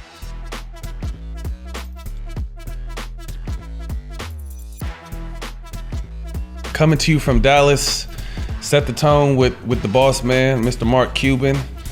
And now we got one of the greatest to ever do it, Jack. You guys pushed me to be better a little bit with my back to the basket. You know, I mentioned it earlier. I always liked to face, like to drive, and it was a little too predictable. So, you know, I said you have to add more to your game. You have to work hard this summer and be a better leader and more complete player. So I got a lot more comfortable, you know, posting up then, and even if it was free throw line or down the box, and I would never, even still then, I would not out muscle you and get to the basket, but I was more comfortable there, operating in that area and shooting over smaller guys, shooting fadeaways, and then the one-legger came, and so I think, yeah, you guys forced me to get back in the lab and get better and push. And I always say, without the disappointments in 06 and 07, I wouldn't have been the closer in 11. I think that's very true. You have to go through tough times and learn from tough mistakes and get better. And so 11 is crazy. That was you guys pushed me to be better. So 8 and 10, you guys are building. You bring in Jason Kidd, Tricks, Sean Marion, Peja, Karan, who doesn't help you get down the stretch run because he gets hurt, but was a big piece. Rick Carlisle as well. What did all those pieces mean to you? So actually, when we made, I was like, okay, 07, we still had the best team. Going to 08, we lose to you guys, but we won 67 games. I'm like, we're straight, we're good. And then the 08 season started, and stuff is just not going that well. And it actually shows. Don't take stuff for granted, man. Sometimes things can change in a heartbeat within one season. You know, all of a sudden we're not right there anymore. We're not with the best team all of a sudden. Teams have passed us by, and then our window from 06 and 07 all of a sudden looked closed. And so things were not going well at all in the 08 season. And then we did the trade at the All-Star game for Jay Kidd. We felt like his leadership, his you know, like I mentioned earlier, we weren't great passing, we weren't great playmaking. We had some good scorers at the guards, but not getting everybody involved, playmakers. And so we made the deal for Jay Kidd at the All-Star game, and that didn't pan out the way we wanted to at the beginning either. So there were, in 08 to 10, there were a lot of changes. You know, we still had Avery when Jay Kidd first came, and then, you know, Carlisle took over, I believe, in the 08-09 season. Then we did the big trade with Washington to bring in Haywood, Steve, who was crazy, and of course Karan, and so they fit in well. And all of a sudden, you know, the window is open again. We felt like we had a good team. We had some veterans, and and going into that, you know, 10-11 season, we felt like we had a good team. I don't think we were necessarily favorites, but we felt like we had some veterans, and we had a good start to the season. And then I got hurt right around Christmas time, and then so I was out, I was hurt, and then New Year's Day, I'll never forget, we're in Milwaukee, that's where Karan is from, and I'm sitting out in a suit because I'm not playing, and Karan goes up for a rebound and just screams and lays on the ground, and so we're all rushing over there, and I see literally, he tore his patella tendon, and his kneecap had dislocated, so it sat up top on his thigh. I'm like, I'm trying to dry heave. It was nasty. And so our trainer's like, oh my God, we need wheelchair. And that was one of the toughest things I was seeing. I mean, Karan is pretty tough. So he heard wheelchair. And he's from Wisconsin. His grandmother was there, his family. Racine. He's like, I'm not getting out of here in a wheelchair. So he's like, I watched him push his kneecap down by himself. And he gets up and starts hopping. You know how in the old Milwaukee arena, that was a drag to go back to the locker room.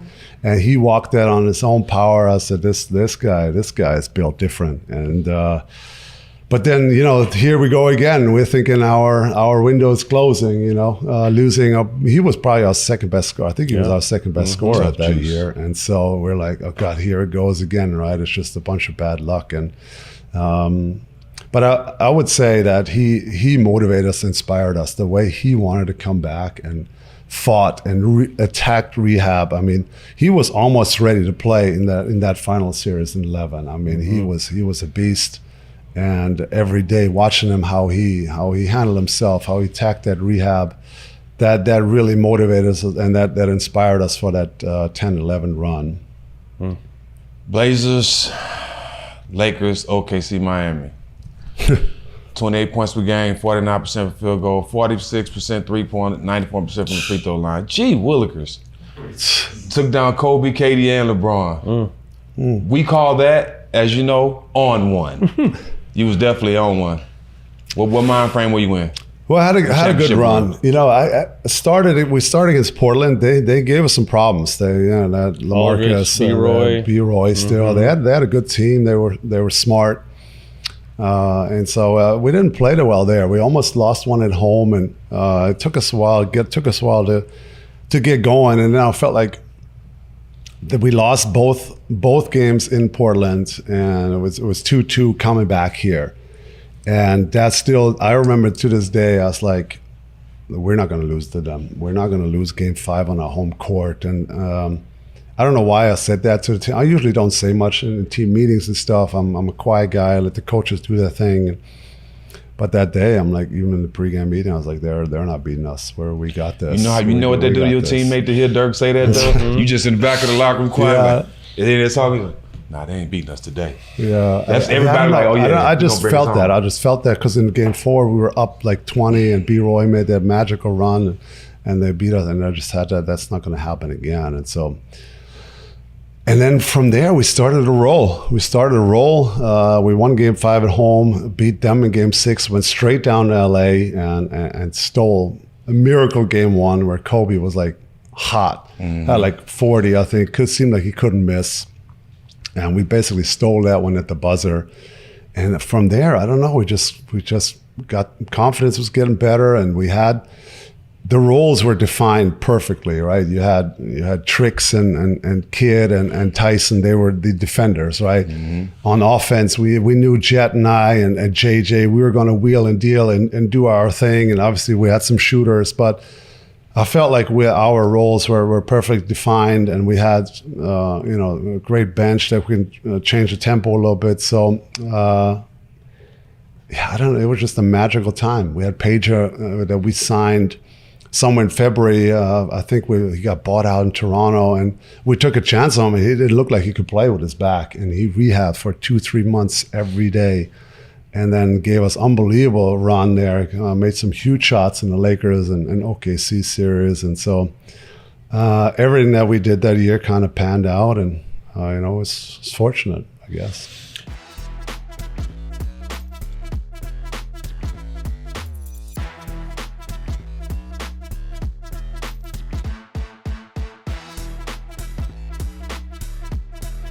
Welcome to the show, Mark Cuban. A lot of tough stuff happening on that journey to 2011. To me, that was one of the greatest journeys to get there, beat a lot of good teams. Yep.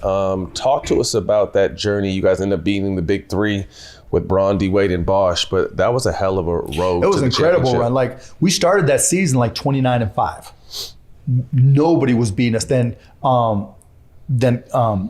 what's his name? Karan got hurt, and Karan was our number 2 scorer. And then all of a sudden, we didn't have a second scorer, and then Dirk gets hurt. And we go on this road trip in like January and lose 6 in a row and get obliterated. So as we had no Karan, even Roddy Boubois, who's a guy who was really coming on, was hurt. And so we were struggling. And we get to the playoffs, and literally, we were playing Portland, and it was, they were favored over us, and we were the higher seed. And so we were playing LaMarcus and Brandon Roy and that crew, and we win the first 2 games here. We go up 20-something there in the 3rd game, and Brandon Roy puts on the last show he ever put on. I mean, the dude was super skilled, but with his knees, and just comes back and beats us single-handedly. And we lose. I think we lose the next game, and then come back and fortunately close it out. But that having our just being destroyed like that by Portland, instead of putting us down, really helped us figure it out. And I think we wore them down, won that series, smacked us. Yeah. Swept us. Yeah. Beat the dog shit out of us. That was insane, because I remember sitting there going, Oh, it's the Lakers. This 2 team times. coming off back-to-back Yeah, championships. back-to-backs, Mm-hmm. and everybody, no one gave us a chance. And so we go there, I'm playing in your court, and no, where did it open up? We were the higher seed. You guys were the higher seed. Yeah, so we played here first and had to come from behind twice, right? And came from behind, and then we go there, and what was that? That was the Corey Brewer game, I think, where we were down like 15 and Corey Brewer just went off. And no, we started there because we closed it out. Because you closed out. Yeah, we closed out. Bynum had that Yeah, foul on Bynum had that foul on JJ. Yeah, so we go there and we come down from behind both games. And as I'm walking out, I go to Jack Nicholson, who sits right by the visitors bench. I'm like, you need tickets or anything in Dallas? Rather, you just let me know. He goes, we're coming back. Don't worry about it. I'll see you back here. Then we get to game 4. We win game 3. We get to game 4, and we can't miss. We're up like 20-something at halftime. Terry hit like 10 threes or something. 10 threes, like 9 in the first half. And I told my buddy who sits next to me, he's always sat next to me, I'm like, if you touch me and wake me up out of this shit, I'm going to beat the shit out of you because this is a dream and I don't want to wake up. And then bind him towards the end, right? Yeah. And then Jerry West even called me after that. And he goes, that's just not, Laker basketball. Right. It happens. Like, and JD doesn't care. JD's a tough dude. And then a young OKC in the Western Finals, they right? had that whole crew, kind of like the Clippers. They had this year's Clipper team back then, except for KD, right? And they were a tough squad, but they beat us the first game, I think, and then we won the rest. Yeah, and then in that finals, what did Tyson say? Someone hit the shot in front of the D Wade hit the shot in front of the bench and kind of rubbed it in, and then you guys went up 15. And you guys went on that run, and he looks at us, and does this and this and all this shit. And turn on the light. No, and then what people don't know is like that they won the first game, and then that second game when we're in Miami, halftime, that's that same game, they're up 15 or whatever, and what's his name? Oh my God, I'm spacing fucking the GM, Pat Riley, right? Pat Riley says to me at halftime as I'm walking through, because you had to walk through it, the middle part right there. He goes, "Not long enough, not strong enough, Mark." That's what he said to you. We're just too quick and too long. I'm like, I didn't say anything bad. It's Pat Riley, right? I'm not gonna disrespect him. I'm like, okay, and then we come back. And damn. Boom. Interesting. Yeah. Interesting. Sweet. It was nice. And then the cool part, because Mickey Aronson's a cool dude. I like Mickey a lot. And he goes, we close it out and we're getting the trophy down in Miami. And I see Mickey, he shakes my hand. He goes, oh, the irony, right? Because we were supposed to beat him in 2006 and then they were supposed to kill us in 2011. Crazy how that works. Obviously a ton of accomplishments in the business world. Where does that 11 championship rank for you? Oh, I've got Larry O'Brien in my office staring me in the face every single day, right? The good news is it was amazing. The bad news is it's been 12 fucking years, right? And so, it's like, I went out with the hottest girl in high school, right? That don't do you any good anymore, right? And so, so now it's frustrating, but I think we're on a good path here now. Bro, that's some 95s you rocking? Yes, sir. Better late than never. Couldn't afford them in high school, but I can now. How much they hit you for? Couple hundred. Let me check that out. I'm gonna have to get those. Whether you're hunting for the latest drops you may have missed or investing in the grails, StockX is where you need to be. And they don't just do sneakers. We're talking about watches, collectibles, electronics. StockX got it all. StockX gives you global access and transparent pricing. A marketplace that keeps it 100 every time. That's what StockX is bringing to the game. Stay fresh with StockX. This episode is brought to you by Boost Mobile. Boost Mobile is now a legit nationwide 5G network. I know we stay joking, but let me take a second to put on my serious voice. Because this isn't a joking matter. Me personally, I would never joke about a 5G network that has invested billions in building 5G towers across the country. Me neither. Not even once. Me neither. Feel me? Boost Mobile is now a legit nationwide 5G network and also provides coverage across 99% of America.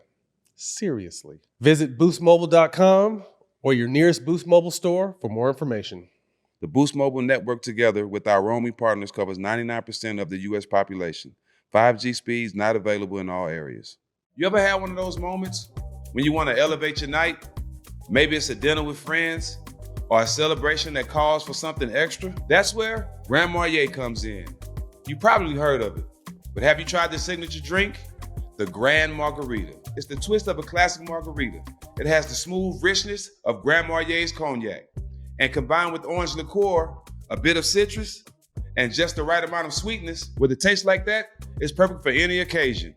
Whether you're chilling at the crib or out with friends, a Grand Marg remixes a regular cocktail into something extraordinary. Don't just settle for a good cocktail when you can have something grand. It's about making your next drink one to remember. So when you're making your next margarita, remix it and make it grand with Grand Marnier. Grand Marnier liqueur, 40% alcohol by volume, 80 proof. 2025 Campari America, New York, New York. Drink with style, drink responsibly.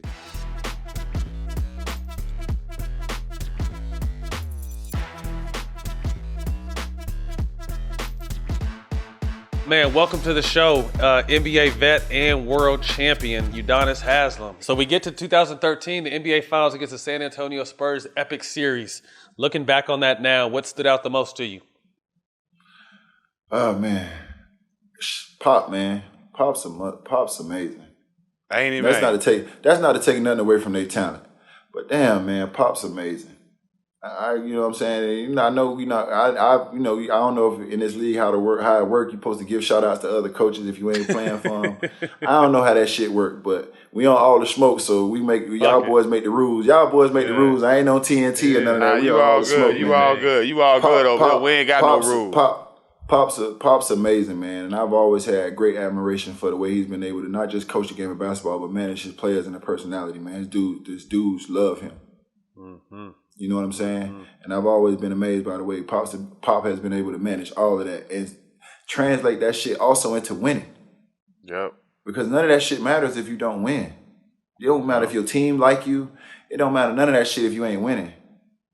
You know what I'm saying? So I've always been amazed with what Pop been able to do. So, just the first thing that stands out in that series is just their ball movement, man, and just how Pop had the motherfuckers prime. You know what I'm saying? They ready. And it's just like a well-oiled machine out there. You know what I'm saying? Ain't no hiccups, ain't no speed bumps. That shit running. Everybody buying in. Yeah. Everybody buying in.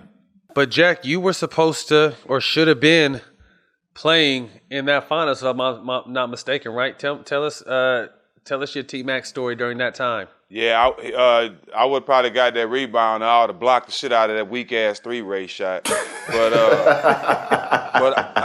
I was supposed to be on the team, and Pop cut me right for the playoffs, man. He cut me right for the playoffs. He put me in the position. Pop, one of the smartest people I ever know. He put me in the position to where he knew I was gonna respond to where I was gonna get kicked off the team. Yeah, he knew that. He knew I was gonna cut myself. You asked me to say somebody better than me, fuck you and fuck everybody around you. That's gonna be my response to anybody, okay? I ain't gonna never say that shit. I ain't gonna never say no shit like that. To nobody. And Pop knew, but before he even asked me that question, they had Tracy McGrady already on the plane already in town, so they knew what they was doing. And that's why they ass lost to y'all. Cause the real nigga wasn't out there to get the rebound. And that's what happened, bro. Kawhi was my boy. He needed a real one on the side of him. But nah, all bullshit aside, I was supposed to be on that team, man. It would have been great to be in the finals again, to play against y'all in that finals. That was a good series. That would have been crazy. Nah, you would have loved that, man. It would have been a hell of an environment. And we'd have been able to hang out while you was down here. Wouldn't have been no COVID, boy. We'd have definitely... Man, the finals in Miami with UD? Man. Shit, we'd have definitely been able to do something. We'd have definitely been able to do something. Everybody would have been on the South Beach. We'd have been on the other side. Where you was at? Don't worry, we was on the other side of the bridge. We on the other side. Y'all don't know nothing about that. Y'all can have that beach shit. We don't want none of that. Yes, sir. Hey, so Game 6, the Spurs have the title in hand and can't secure a rebound. Ray hits that shot. Take us back to that night and how that rejuiced you guys for Game 7. Once again, I wasn't even playing that series, so I had front row seats to that whole goddamn game, and that shot from Ray, man. I just remember sitting over there and they bringing them damn ropes out, and I'm saying to myself, I'm in disbelief, like I'm looking at this shit like in our own city again. The Mavericks got us like that before, man. It's like they done came in our house and took our food and walked out this motherfucker, man. It just, you couldn't have told me that we weren't gonna win again. And when CB got that rebound, the angle that I had, I was directly on the other side of the shot from Ray. And when I saw Ray let that motherfucker go, I knew it was good. Yeah, you can't give him no room. You can't give him no room. Man, people don't know. You watch Ray, he do some drills where he lay down on his back like he taking a nap and jump up and run to the corner and shoot that motherfucker, man. Ray be practicing all kind of shit. He'll sit down Indian style and run to the 3-point line and shoot. Like, he do all kinds of little drills like that. So for him to backpedal and get to that 3-point line and know where that line at, he practiced that every day. That's a mental exercise that he go through. That's one person I used to always try to lock up, bro. But let me tell you one thing I used to hate with Ray. When he got the ball, I'm like, oh, yeah, I'm good money. But as soon as I see a screen or two, and I got to chase him off the screen, you think you own him. You think you're right there on him. Man. But as soon as he get them feet set, bro, that's your ass. Man, listen, part of Boston offense against us was to have goddamn D-Wade chasing Ray. Man, they know D-Wade ain't going to be chasing Ray all around the goddamn court.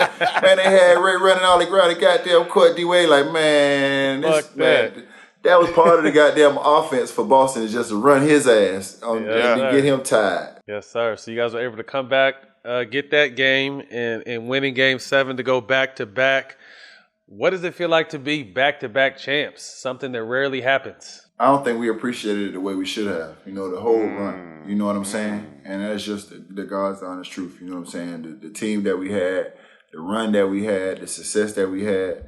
That's not to say that we didn't appreciate it at all. But that amount of success in that short period of time, 4 straight finals, you know what I'm saying? I don't think we appreciated it the way we thought, the way we should have. I think we got to the point where we thought we were just going to do that shit every year.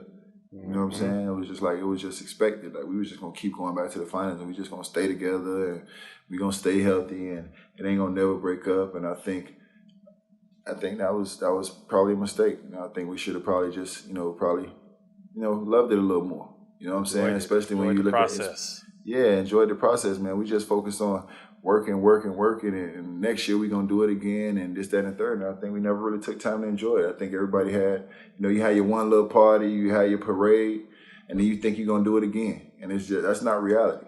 You know what I'm saying? It's not reality to think that you're just going to keep going back to the finals and just doing it again. I think we really should have took time to understand the position that we was in as a team, as a group, as a coaching staff, organization, everything, man. That was something special that we was able to do, man. And, Golden State obviously came in and they had their run and they duplicated it and they took it even further and did what they was able to do. But anybody that's been a part of runs like that, you understand how special that is, especially once you get towards the latter part of your career and you start to see yourself walking away from this, man. That's a team and a situation and a run that will always be remembered and always talked about.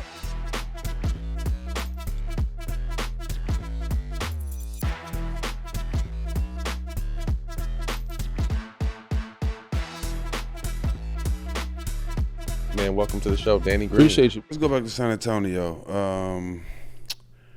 We was teammates briefly. Yeah. Was that the year that they got you out of there and brought T-Mac in? First we lost in the Western Conference Finals. I had Jack. So Jack came at the end of the year that year, and then he came through for like a year. So he came at the end of the year, and he came. So you came at the end of 12? I came at the end of 13. Okay. Yeah. In the 13, we lose in the Western Conference Finals. Yeah, okay. And I come back in 14. Yeah. And right before the playoffs, Pop cut me for Trace McGrady. Yes. And they ain't play Tracy. You came 12. 12. It was 12? 13 we went to the finals. We lost in the Western Conference Finals in 12. Okay.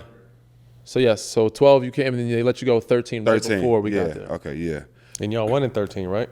We lost in 13. 13. Oh. Yeah, I was supposed to be on that team. That's the team I was supposed to be on. Oh, okay. Mac was with us and it was his first time. I would have got the first round. rebound. And game 6, I would have got the fucking rebound.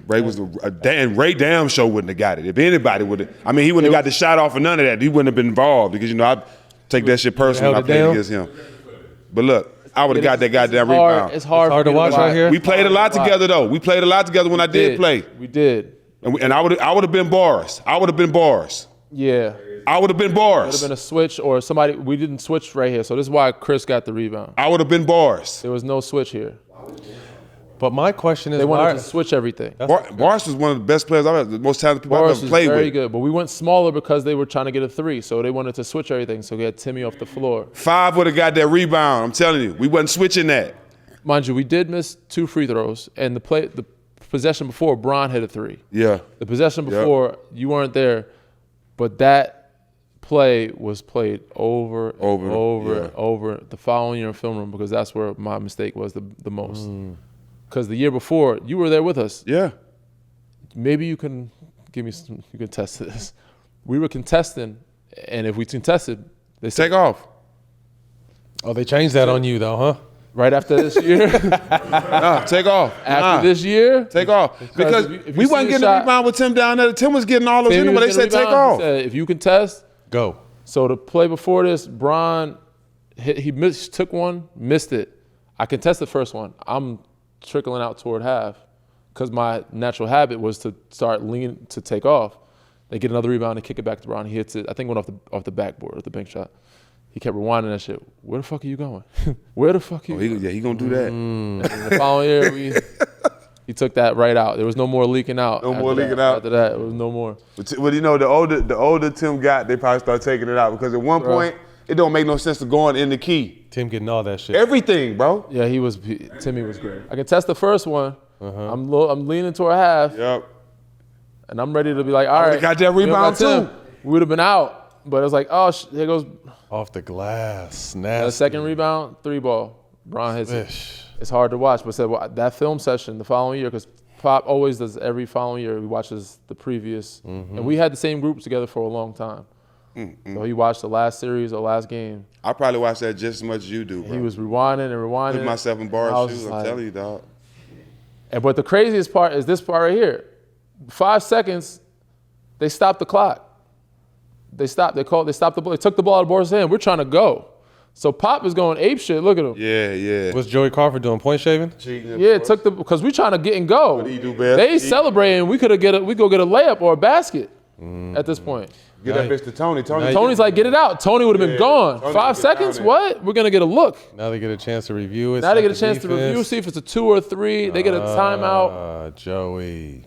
Every year I was with the Spurs, I made it to at least the Western Conference Finals. Yeah, at least. We were spoiled, bro. At least. We were spoiled. So I was like, damn. And then after that, we ain't been back. We hadn't been after 14.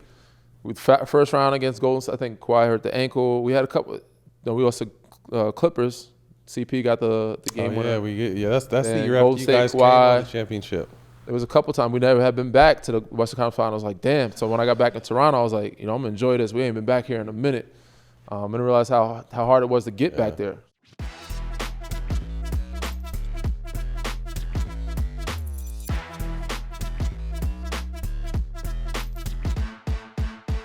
I'd like to introduce my homeboy, our homeboy, Draymond Green. Talk to us about on the court, because that was your guys' main. You guys met them in the finals consistently, and you tell me it could have been obviously a three-peat. You don't get kicked out of the series. Was that 16? Yeah, 16. Yeah, right. You know what I mean? So talk to us about what stood out the most about going up against him and Kyrie in those battles. I think, well, first off, I'll just speak on him and Kyrie and their thing. Like, I think they kind of had the perfect thing, you know what I'm saying? Where, like, LeBron is fucking great, you know what I'm saying? He gone the ultimate floor general, you know what I'm saying? LeBron can control an entire 48-minute game. It's crazy. I mean, we watched him do it against Boston. Like, game 6 and 7, he played 48 minutes, and he controlled the entire pace of the game. But he can do that in any game. Control the entire, It's absurd. And so, which I think is what makes him so great. But Kyrie being next to him, it kind of took the weight off Kyrie to do anything else. But when I give you the ball to go score, go score. You know what I'm saying? And so I think they kind of had a perfect match. And it kind of, it happens a lot in sports and music where, someone wants more, like, and you have a match made in heaven and then all of a sudden it's broken up too early. You know what I'm saying? I think that's kind of what happened in their situation. And being that they kept running up against us, it may have, like, expedited it. It didn't help. But I think they definitely had a great thing. Kyrie kind of came out and said that this year, like, I had to call Bron, or a year ago or something. Like, I called Bron and said, my bad. Like, and I respect Kyrie for that. But they had a real good thing going for sure. And Kevin Love with them as well. They were a really good team. But when you start to talk about, like, us meeting in the finals, Like, yeah, they had no fucking shot at winning in 2016. Like, people talk all, oh, y'all blew a 3-1 lead. Like, they was coming back here Game 5 and they didn't have a fucking clue of how they was going to win that game. I got suspended. They win Game 5. We're going back to Cleveland for Game 6. Okay, you go back home for Game 6. It's fucking loud as hell. I'm coming back from a suspension. Like, everything's kind of thrown off. They win Game 6. All three of us know you go to Game 7 and it's a fucking coin flipping game. Any Game 7. Like, you go to Game 7, it's a coin. I don't care where you playing, who you playing, Game 7 is a coin flip. And sure enough, the game went down to the wire and Kyrie hit a tough shot. You know what I'm saying? And that's Game 7. And so, you know, will we have three-peated though? I can't necessarily say we would have three-peated, because what I will say is this. In 2015, we beat the shit out of everybody and nobody had a clue of how to stop us. 2016, things got a little harder, but we were able to figure it out. We won 73 games, but like we had to move a lot. Like, it wasn't just the same exact offense we ran the year before. Like, it was like Steve Kerr was playing chess and he was making great moves, but it was always a chess match in 2016. Although we won more games, it wasn't as easy. And then we got to you can even remember in 2016, we got to OKC and we were down 3-1. And we kind of switched our matchups back to normal and pretty much said, all right, we're going to, as opposed to making everybody else beat us and trying to take Kevin and Russ away, everybody else was beating us. Let's make Kevin and Russ beat us and take everybody else away. And it was a fucking chess move by Steve Kerr, and it worked to fucking perfection, and we were able to come back and win that series. And then we go on to the finals, and I get suspended. We were going to win that series. But to say we were going to three-peat, I'm not sure we would have won in 2017 because, you know, teams have started changing. They were preparing for us, like watching film on us all summer. And so it was starting to get harder. So because we lost in 2016, we then got Kevin. And once we got Kevin, we were fucking unstoppable, even losing last year. Kevin don't get hurt. Like, you see that game, he came back in Game 5. Man, what? I looked up, it was 6 minutes to go. We had like 40 points in the first quarter. And it wasn't even a series. It wasn't even a series. It was over. They wouldn't have stood a chance if Kevin didn't get hurt. But, you know, shit happens, and that's a part of the game. You know what I'm saying? Injuries happen. And Kawhi was fucking amazing. You know what I'm saying? Pascal, Siakam, they were fucking amazing. But, you know, to go back to 2016 and LeBron, like those matchups in the finals with LeBron and Kyrie and them, and then LeBron by himself, or with Kevin Love and Kyrie's gone, like they were fucking incredible matchups. You know what I'm saying? And we were able to get the better of it. But I don't think we would have lost in 2016. I know we wouldn't have lost. We would have won Game 5 and it would have been over. But shit happens.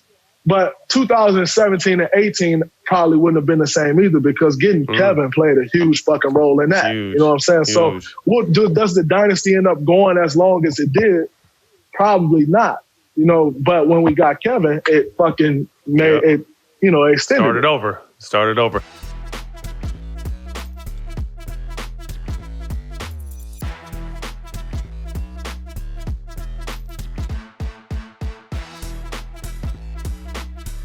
Welcome to the show, Iman Shumpert. Kyrie shot. The step back right. To win it. Was it the truth in the huddle? He told T. Lue, give me the ball, or is that just urban legend?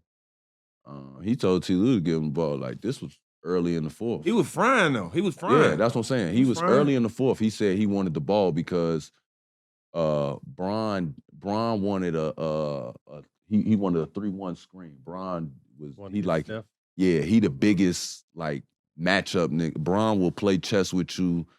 It be stone cold too. Crowd be quiet. He be at the top like, no, make him. Like him. Like, no, he gonna play. Like, no, he gonna play today. He'd be like, whoa, buddy. Like, whoa, calm down. But he be dead serious. So he brought that over and we realized Steph wasn't trying to match up with Kai. I don't remember the foul situation or what it was, but all we took it as like, oh, you scared of dude? You scared of buddy?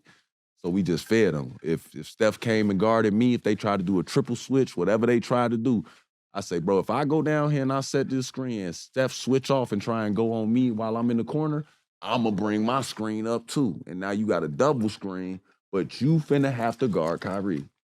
And once we knew that, at the end of that, like, I mean, if you watch film, you knew Kyrie, he gonna get to that right wing and he gonna punish you. Like, but if you watch film, you know that. I just don't feel like they watched enough of it because dude was trying to, he Kobe in his mind. Didn't 100%. Didn't Clay say that was one of the biggest regrets of his career was switching that screen? I think Clay came out and said that was the biggest one of the biggest regrets of my career was switching that screen. Because Clay, in his mind, he like, I know exactly what he can do. I don't care if it was Clay, Gary Payton, whoever was on that wing was getting cooked on that shot, nigga. I don't give a damn who it was. For sure, but I'm saying like I know that energy that Clay talking about, where it's like I knew good and well. I know what this is. I know what's about to happen, and now I gotta watch it on TV. Yeah. Like now I gotta sit here and act like like one of my biggest regrets. And Steph, I'm sure you would have been the light-skinned man either way. You was gonna be the light-skinned man. You know what I'm saying? That was destined for you. But I feel like when you came to the Garden and I let Raymond Felton's pride get in the way and he had 50. Let me tell you why I feel you. Because Raymond Felton was on my team. Jameer Nelson had 20 points in the first quarter, the first 3 games of the first round of the playoffs on him. So I get it. I get it. When I tell you, that's my dog, but I get Raymond, it. That's my dog too. That's why I say Raymond said, Shump, no. Like, he was like, bro, like, stop. I'm like, G, come on, G, like, come on. Because I had switched on to him. I immediately poked the ball away. Let's get to this dude, Joe. Like, stop letting dude do this before he really be doing this to us. Like, stop letting him do this before he really be doing it. Real talk. Because I seen it coming. I'm like, the confidence is changing, G. He going back to Davidson on us, bro. Nah, his jersey ain't red, bro. Don't let him do that. You feel me? I'm like, he doing the shit that we was like, you can't do that in the league. He started doing it. I'm not. In the Garden. Yeah, you going too fast shooting that jumper now. That's too much. You ain't even holding it up no more. He was, falling and shit. No, bro. Now he talking to the crowd. He pointing at fans. I'm like, Steph don't even do that. I think it was us. Hey, G, my bad. Hey, New York, my bad if I was a part of that, because, shorty, I did not. I could have ran up to Raymond like, hey, G, you're guarding whoever the fuck else. But I'm now guarding Steph 94 feet. But I had just got back from injury, so they was like, Shump, you overgassing yourself. He gonna do you. Yeah. That's how they was saying it. You on a minute restriction. Yeah. He's gonna do you. Yeah. Let Raymond handle this. I'm willing to re-blow this wheel just to shut this motherfucker down. I really felt like in my heart, like we are birthing an animal, bro. Yeah. I really think of that moment. I'm like, bro, I think we ignited that confidence that came, because after that game, bro, he got very disrespectful. Yeah, he took off. He got disrespectful. What He year was started that? trying Was that shit. That 2012. 12, 13, right? 2012, 13. Yep, that's it. I had just got back, bro. I had to wear a sleeve on my knee. I had a black sleeve on my knee, bro. Ever since. I'm like, shorty ass is really dragging us. And I'm like, shorty, y'all acting like it's regular. I was coming to, I'll never forget being in the huddle. Ron Artest, better. What is he right now? My dog. Whatever you want to call him. Yeah, my dog, my bad. But yeah, I like calling my nigga Ron. I just like, your mama named you Ron, I'm gonna call you Ron. All right. Forever Ron. We don't call him Meta. Bro, Meta start rubbing my shoulders like, calm down. If he telling you to calm down. He like, be cool. Was it? No, it couldn't have been Meta though, because Meta came the next year. I'm just saying, that's kind of who was ironic. it? Who was he it? telling you to calm down. KT. Kurt Thomas came, grabbed my shoulder, say, hey, man. Okay, now that sounds different. He say, hey, man, calm down. But I'm like, Coach, man, what the fuck? This nigga got like 30. I'm like, bro, he putting bullets in us, bro. Like, what y'all mean? It's not cool. Foul him. Hit him. I'm like, bro, what y'all talking about? He ain't got no bruises on nothing. Hit him. Like, what are you talking about, bro? Take a foul. He coming off the screen. Hit him. I'm like, bro, y'all want me to do it? But I'm like, asking coach, they like, man, somebody get wild, man. Woody like, come get wild, man, over here. Calm down, man. That man on the wood. They like talking to me like it's, before we knew it, the man had 50 and the Garden was cheering for him. I say they cheering for him. I was sick, bro. Light-skinned man, I just want you to know, bro. Light-skinned you man. ruined my day. Oh, do you know the light-skinned man, the light-skinned man, the light-skinned man? Do you know the light-skinned man that lives on Drury Lane? Oh, bro, that light-skinned man there got real vicious after that, dog. It was real, it was run away with it after that. He started shooting it from 40. Farther than that. Start turning around when he shot. I'm like, you Gilbert Arenas now? Yeah. You Gilbert? Jesus Christ. Agent Zero pieces? Knicks will do it to you. Man, Knicks will do it. That's crazy. You The steady. Knicks will get everybody their confidence. He's steady going out. Trust me. I was about to say something about him. I'm gonna let it go. Yeah, be cool on the Knicks, man. What's the best version of Bron? Best version? Yeah. Yeah, you play with him. You seen him a couple With him times. against him. Yeah, what's the best version you seen? I think the best version I saw of Bron was, you remember the year that they lost to when Dirk won? Yeah. That next year they came back when him and D-Wade vowed to not settle for threes.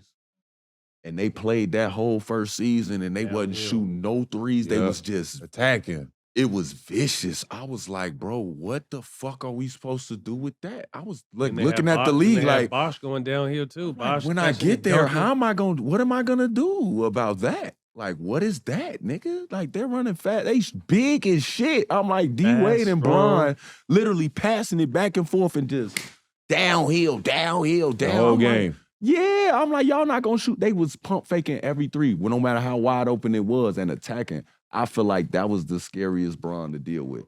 He was so focused. Like, you remember that clip when they did I think they did the oop. They did the oop. They dunked it.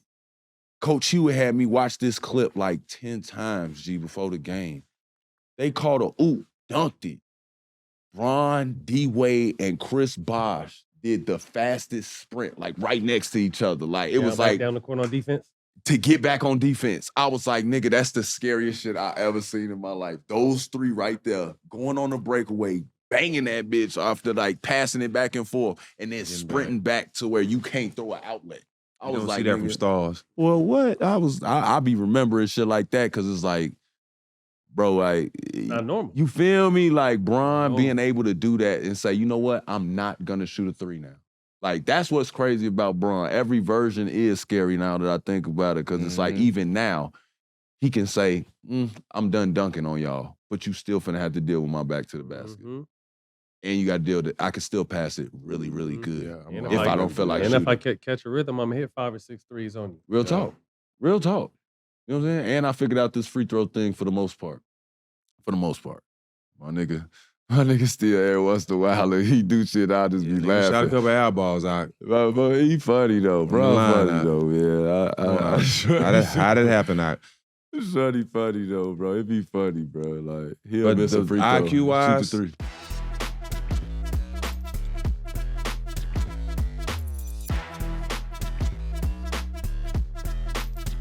We got Rocco in the building trying to find out what's going on over here.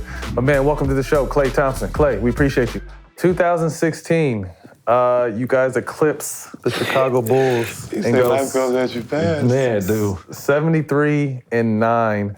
What was leading up? What talks about the finals? Like, what was it up? I mean, you guys were on a pace early on. What was the energy like around every single game? Oh, man, it was special. That was a special season. We didn't finish the job, but that's a season I'll never forget, man.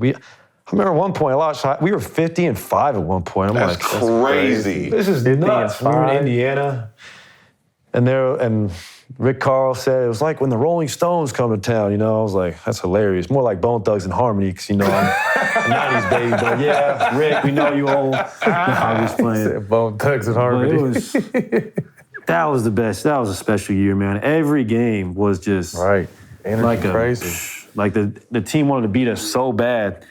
We're getting hate from the old heads, like, this team will get smacked by the Bulls. And we're like, we know, all right? We're just doing our job. Yeah, exactly. But I mean, I've come to also realize, like, it comes from a good place. We're all just competitive, and I'm definitely in 20 years not gonna be like, these guys are the best. Now I'll be like, nah, 2010s are the best, let me tell you. Game 6 in the Western Conference Finals that year against the Thunder. Oh, my down goodness. 3-2 on the road, 41-11. Excuse me, 41 points, 11 for 18 from the three-point line. You guys come back and win that series. Game 6, Clay. Talk to us about who he is. That's the beginning of Game 6, That was Clay. the beginning. Man, that was... I just... You know, we had, obviously, everything working against us. Like, oh, look at these failures. They're about to blow the best season of all time. So I just thought in my mind, like, man, you got to empty the clip. Like, we can't go back to the Bay with... No 11 bullets. field goal, with 11 field goal attempts. What are we doing here? So I remember coming out the gate early that game, and it felt good. Everything was in rhythm, and it just happened to be one of those nights, man. It's just, I barely remember the moments, honestly, but you watch the footage, you'd be like, I can't believe I shot that shot. Shit went in. And it went in, like, a lot of them. I'm like, dang. He said a lot of them. Yeah, that's damn right. They had some nice rims out there in OKC. They do. They nice and bouncy. Yeah. But that was special, man. Still a special team. We didn't finish the job, but that was such a special season. I hold that record still dear in my heart, man. You should. Yeah. So you get to the finals against Bron. Again, yeah. Round 2. What's the game plan? Obviously, you knowing what he did kind of single-handedly, with all due respect, the first time. Second time around, what's your guys' game plan approaching him in the finals this time? Oh, man. You say, like, oh, I'll make the others beat us, but then, like, Bron and Kyrie get going, and then you overhelp, and J.R. Smith can shoot, Kevin Love can shoot, James Domes can, all their role players can really shoot. So it was actually a great matchup, like personnel-wise for both teams. You could see there was a new era of hoops being played, like no traditional center. It's all very guard heavy. LeBron's really a guard, and gosh, so exhausting. I'm so grateful for Andrew. I'm just thinking, like, having to chase Kyrie around those 7 games was exhausting, man. Well, that's what people don't realize. Like, you were the one that always took the best player on the other team, whether that be Dame, Kyrie, but we're still able to do it on the other end, too. Yeah, my idols who played 2 guard did the same thing, whether it was Mike, Kobe, D-Wade, the greatest to ever do it. Even AI led the league in steals. Like, the best players who play shooting guard play both sides of the ball. I mean, it could go way back to Albert Robinson. He won DPOY, like doing that. That's a beast mode. But yeah, man, that was a tough series. Man. That's the other biggest regret I have in my basketball career, besides getting busted for the weed, was switching that pick and roll with Steph, with JR and Kyrie. I still can't, like, I can't bring myself to watch that footage. It's too uncomfortable, you know? So you watch yourself, I can't believe I just gave him that switch. That was a big shot. And now Kyrie got one of the greatest shots in NBA history, and Steph's a great defender too, but I'm just like, man, I can't believe I conceded that switch. It still burns. You never get over things like that. But that was the game plan though at the time, right? Yeah, but I'm like, when I look at the footage, I'm like, that was a pretty weak screen by JR. I could have got through it. I'm like, but just say you don't. Yeah. And both of y'all go and you get a wide open 3. You know what I'm saying? But I'm like, you gotta do get a it. wide open pick and pop, and JR, Kyrie with his tough. A contested 3, you gotta take that one. Yeah, you gotta take it. That was a dagger. Thoughts when Draymond gets suspended? I knew we still had a chance. Like, it would be so much harder. You know how it is. Draymond's our heart and soul. Did you think he deserved it to get kicked out? No, honestly, I didn't at the time. Yeah. I thought he got stepped over. Yeah. And I was like, man, he was defending him. So what happens when someone, you're supposed to just do this, someone steps over Everybody ain't T. Lou. Here you go. I'm just saying T. Lou took it. Leave Ty out of it. Hey, I stepped over him after a wet throw dollar to the face, and he just looked at like this. I know, for Ty, but at least he was there checking him, man. It takes a lot of, That's you my gotta have boy. balls to check him like that. Yeah.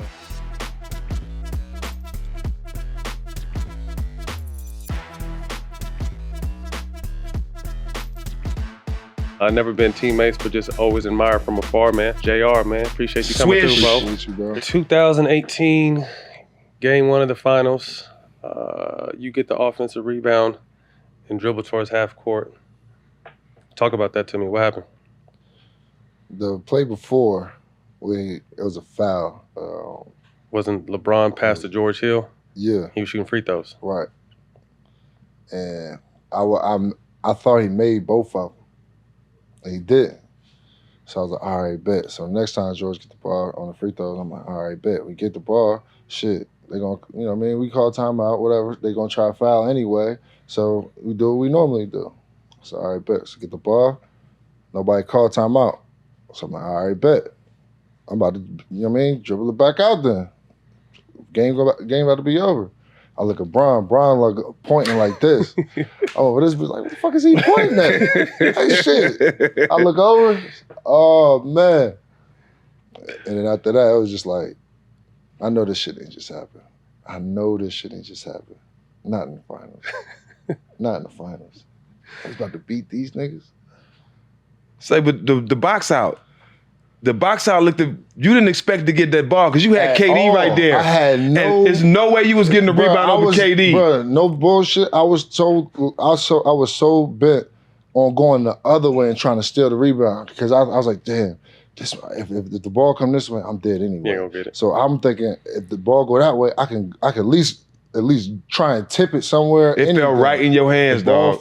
The way it looked, the ball came right. I said, oh shit. Grab the ball. I'm like, oh, all right, bet. we get to the timeout. I can laugh about it now. How long did it take to laugh about it?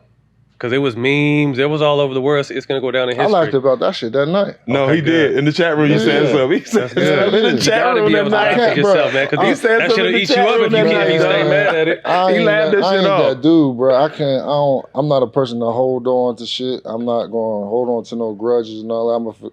I'll never forget it, but I'm not going to. Players fuck up, man. Yeah, straight up. Players fuck up. We all fucked up. We all fucked up. My shit was in the finals. Shit. We all fucked up, man. We all done messed up. So what was the timeout like? Man, when I tell you, it was like when Brian had asked, what was it? Do we have a timeout? Oh my goodness. And nobody wanted to answer the question. I didn't want to either. Bro, I tell you, I'm telling him all the way, but when I'm telling him all the way to the bench, we got a timeout. I said, bro, why you ain't just call timeout? Why you ain't just call timeout? That's why what we was talking about, but while he was like walking to the bench, I'm like, he asked, he's like, yo, we got a timeout? Do we got a timeout? And when I tell you, some of the players just looked away, and the coaching staff looked like they could turn spooked white as a ghost, bro. I was like, oh shit. Now I replayed it, I was crying in my room. Yo, how did he get the Downey picker-upper paper towel? Like, he has a house paper towel, and just when he found out we had timeouts left, he put it on his head and wiped his face. Where did he get the Downey, the quicker picker-upper paper towel from? He always used that. Because he don't use the regular towels, you know. So he has a roll of quicker picker Downey on the side? It ain't Downey. It's like, you know what I'm saying? It's some sweat towels and shit. Like, oh, man. I can't lie, because I be using them shits, man. Them shits work, man. Motherfuckers be using all them same towels and shit. They be trying to wash them. I ain't trying with it. I saw that, though. All the coaches were spooked. I seen it. Ain't nobody want to say nothing. We got any timeout? This is my thing, though. Like, if it's my fault and you want to pin it on me, all right, cool. G Hill make the damn free throws first. Huh? G Hill make the damn free throws. None of this happens. I mean, that's why it happens. You know what I'm saying? That's why I can't be mad at him for making the free throw. Shit, we didn't have to be in a position to win the game. Yeah, Braun had an incredible game. You know what I'm saying? Wow. So I hit T. Lue that night. I was like, oh man, bro, I don't even know what to say. He's like, bro, what are you talking about? You made a basketball play, it didn't work out, and it happens. I was like, yeah, bro, but I should have shot the ball, whatever. I said to him. He's like, man, but what if you ain't get the rebound? Mm-hmm. Then the game would have been over anyway. Mm-hmm. So I was like, when I thought about that shot, I was like, well, yeah, you're right. It's a lot of hypotheticals. It's so many shit that could have happened, and what did happen, it happened. And then we get swept anyway. So it's like, nigga, we won one game. Then he won 4 in a row. What the fuck is the difference? But that game one, Braun, that game he had, that's one of the best games of his career. Oh, dog. for sure. Wow. For sure. And then they I would have changed the whole series. Bro, if was a fifth, we'd be perving on here right now. Fucked up. We all be trying. Grandma had balls, she be grandpa.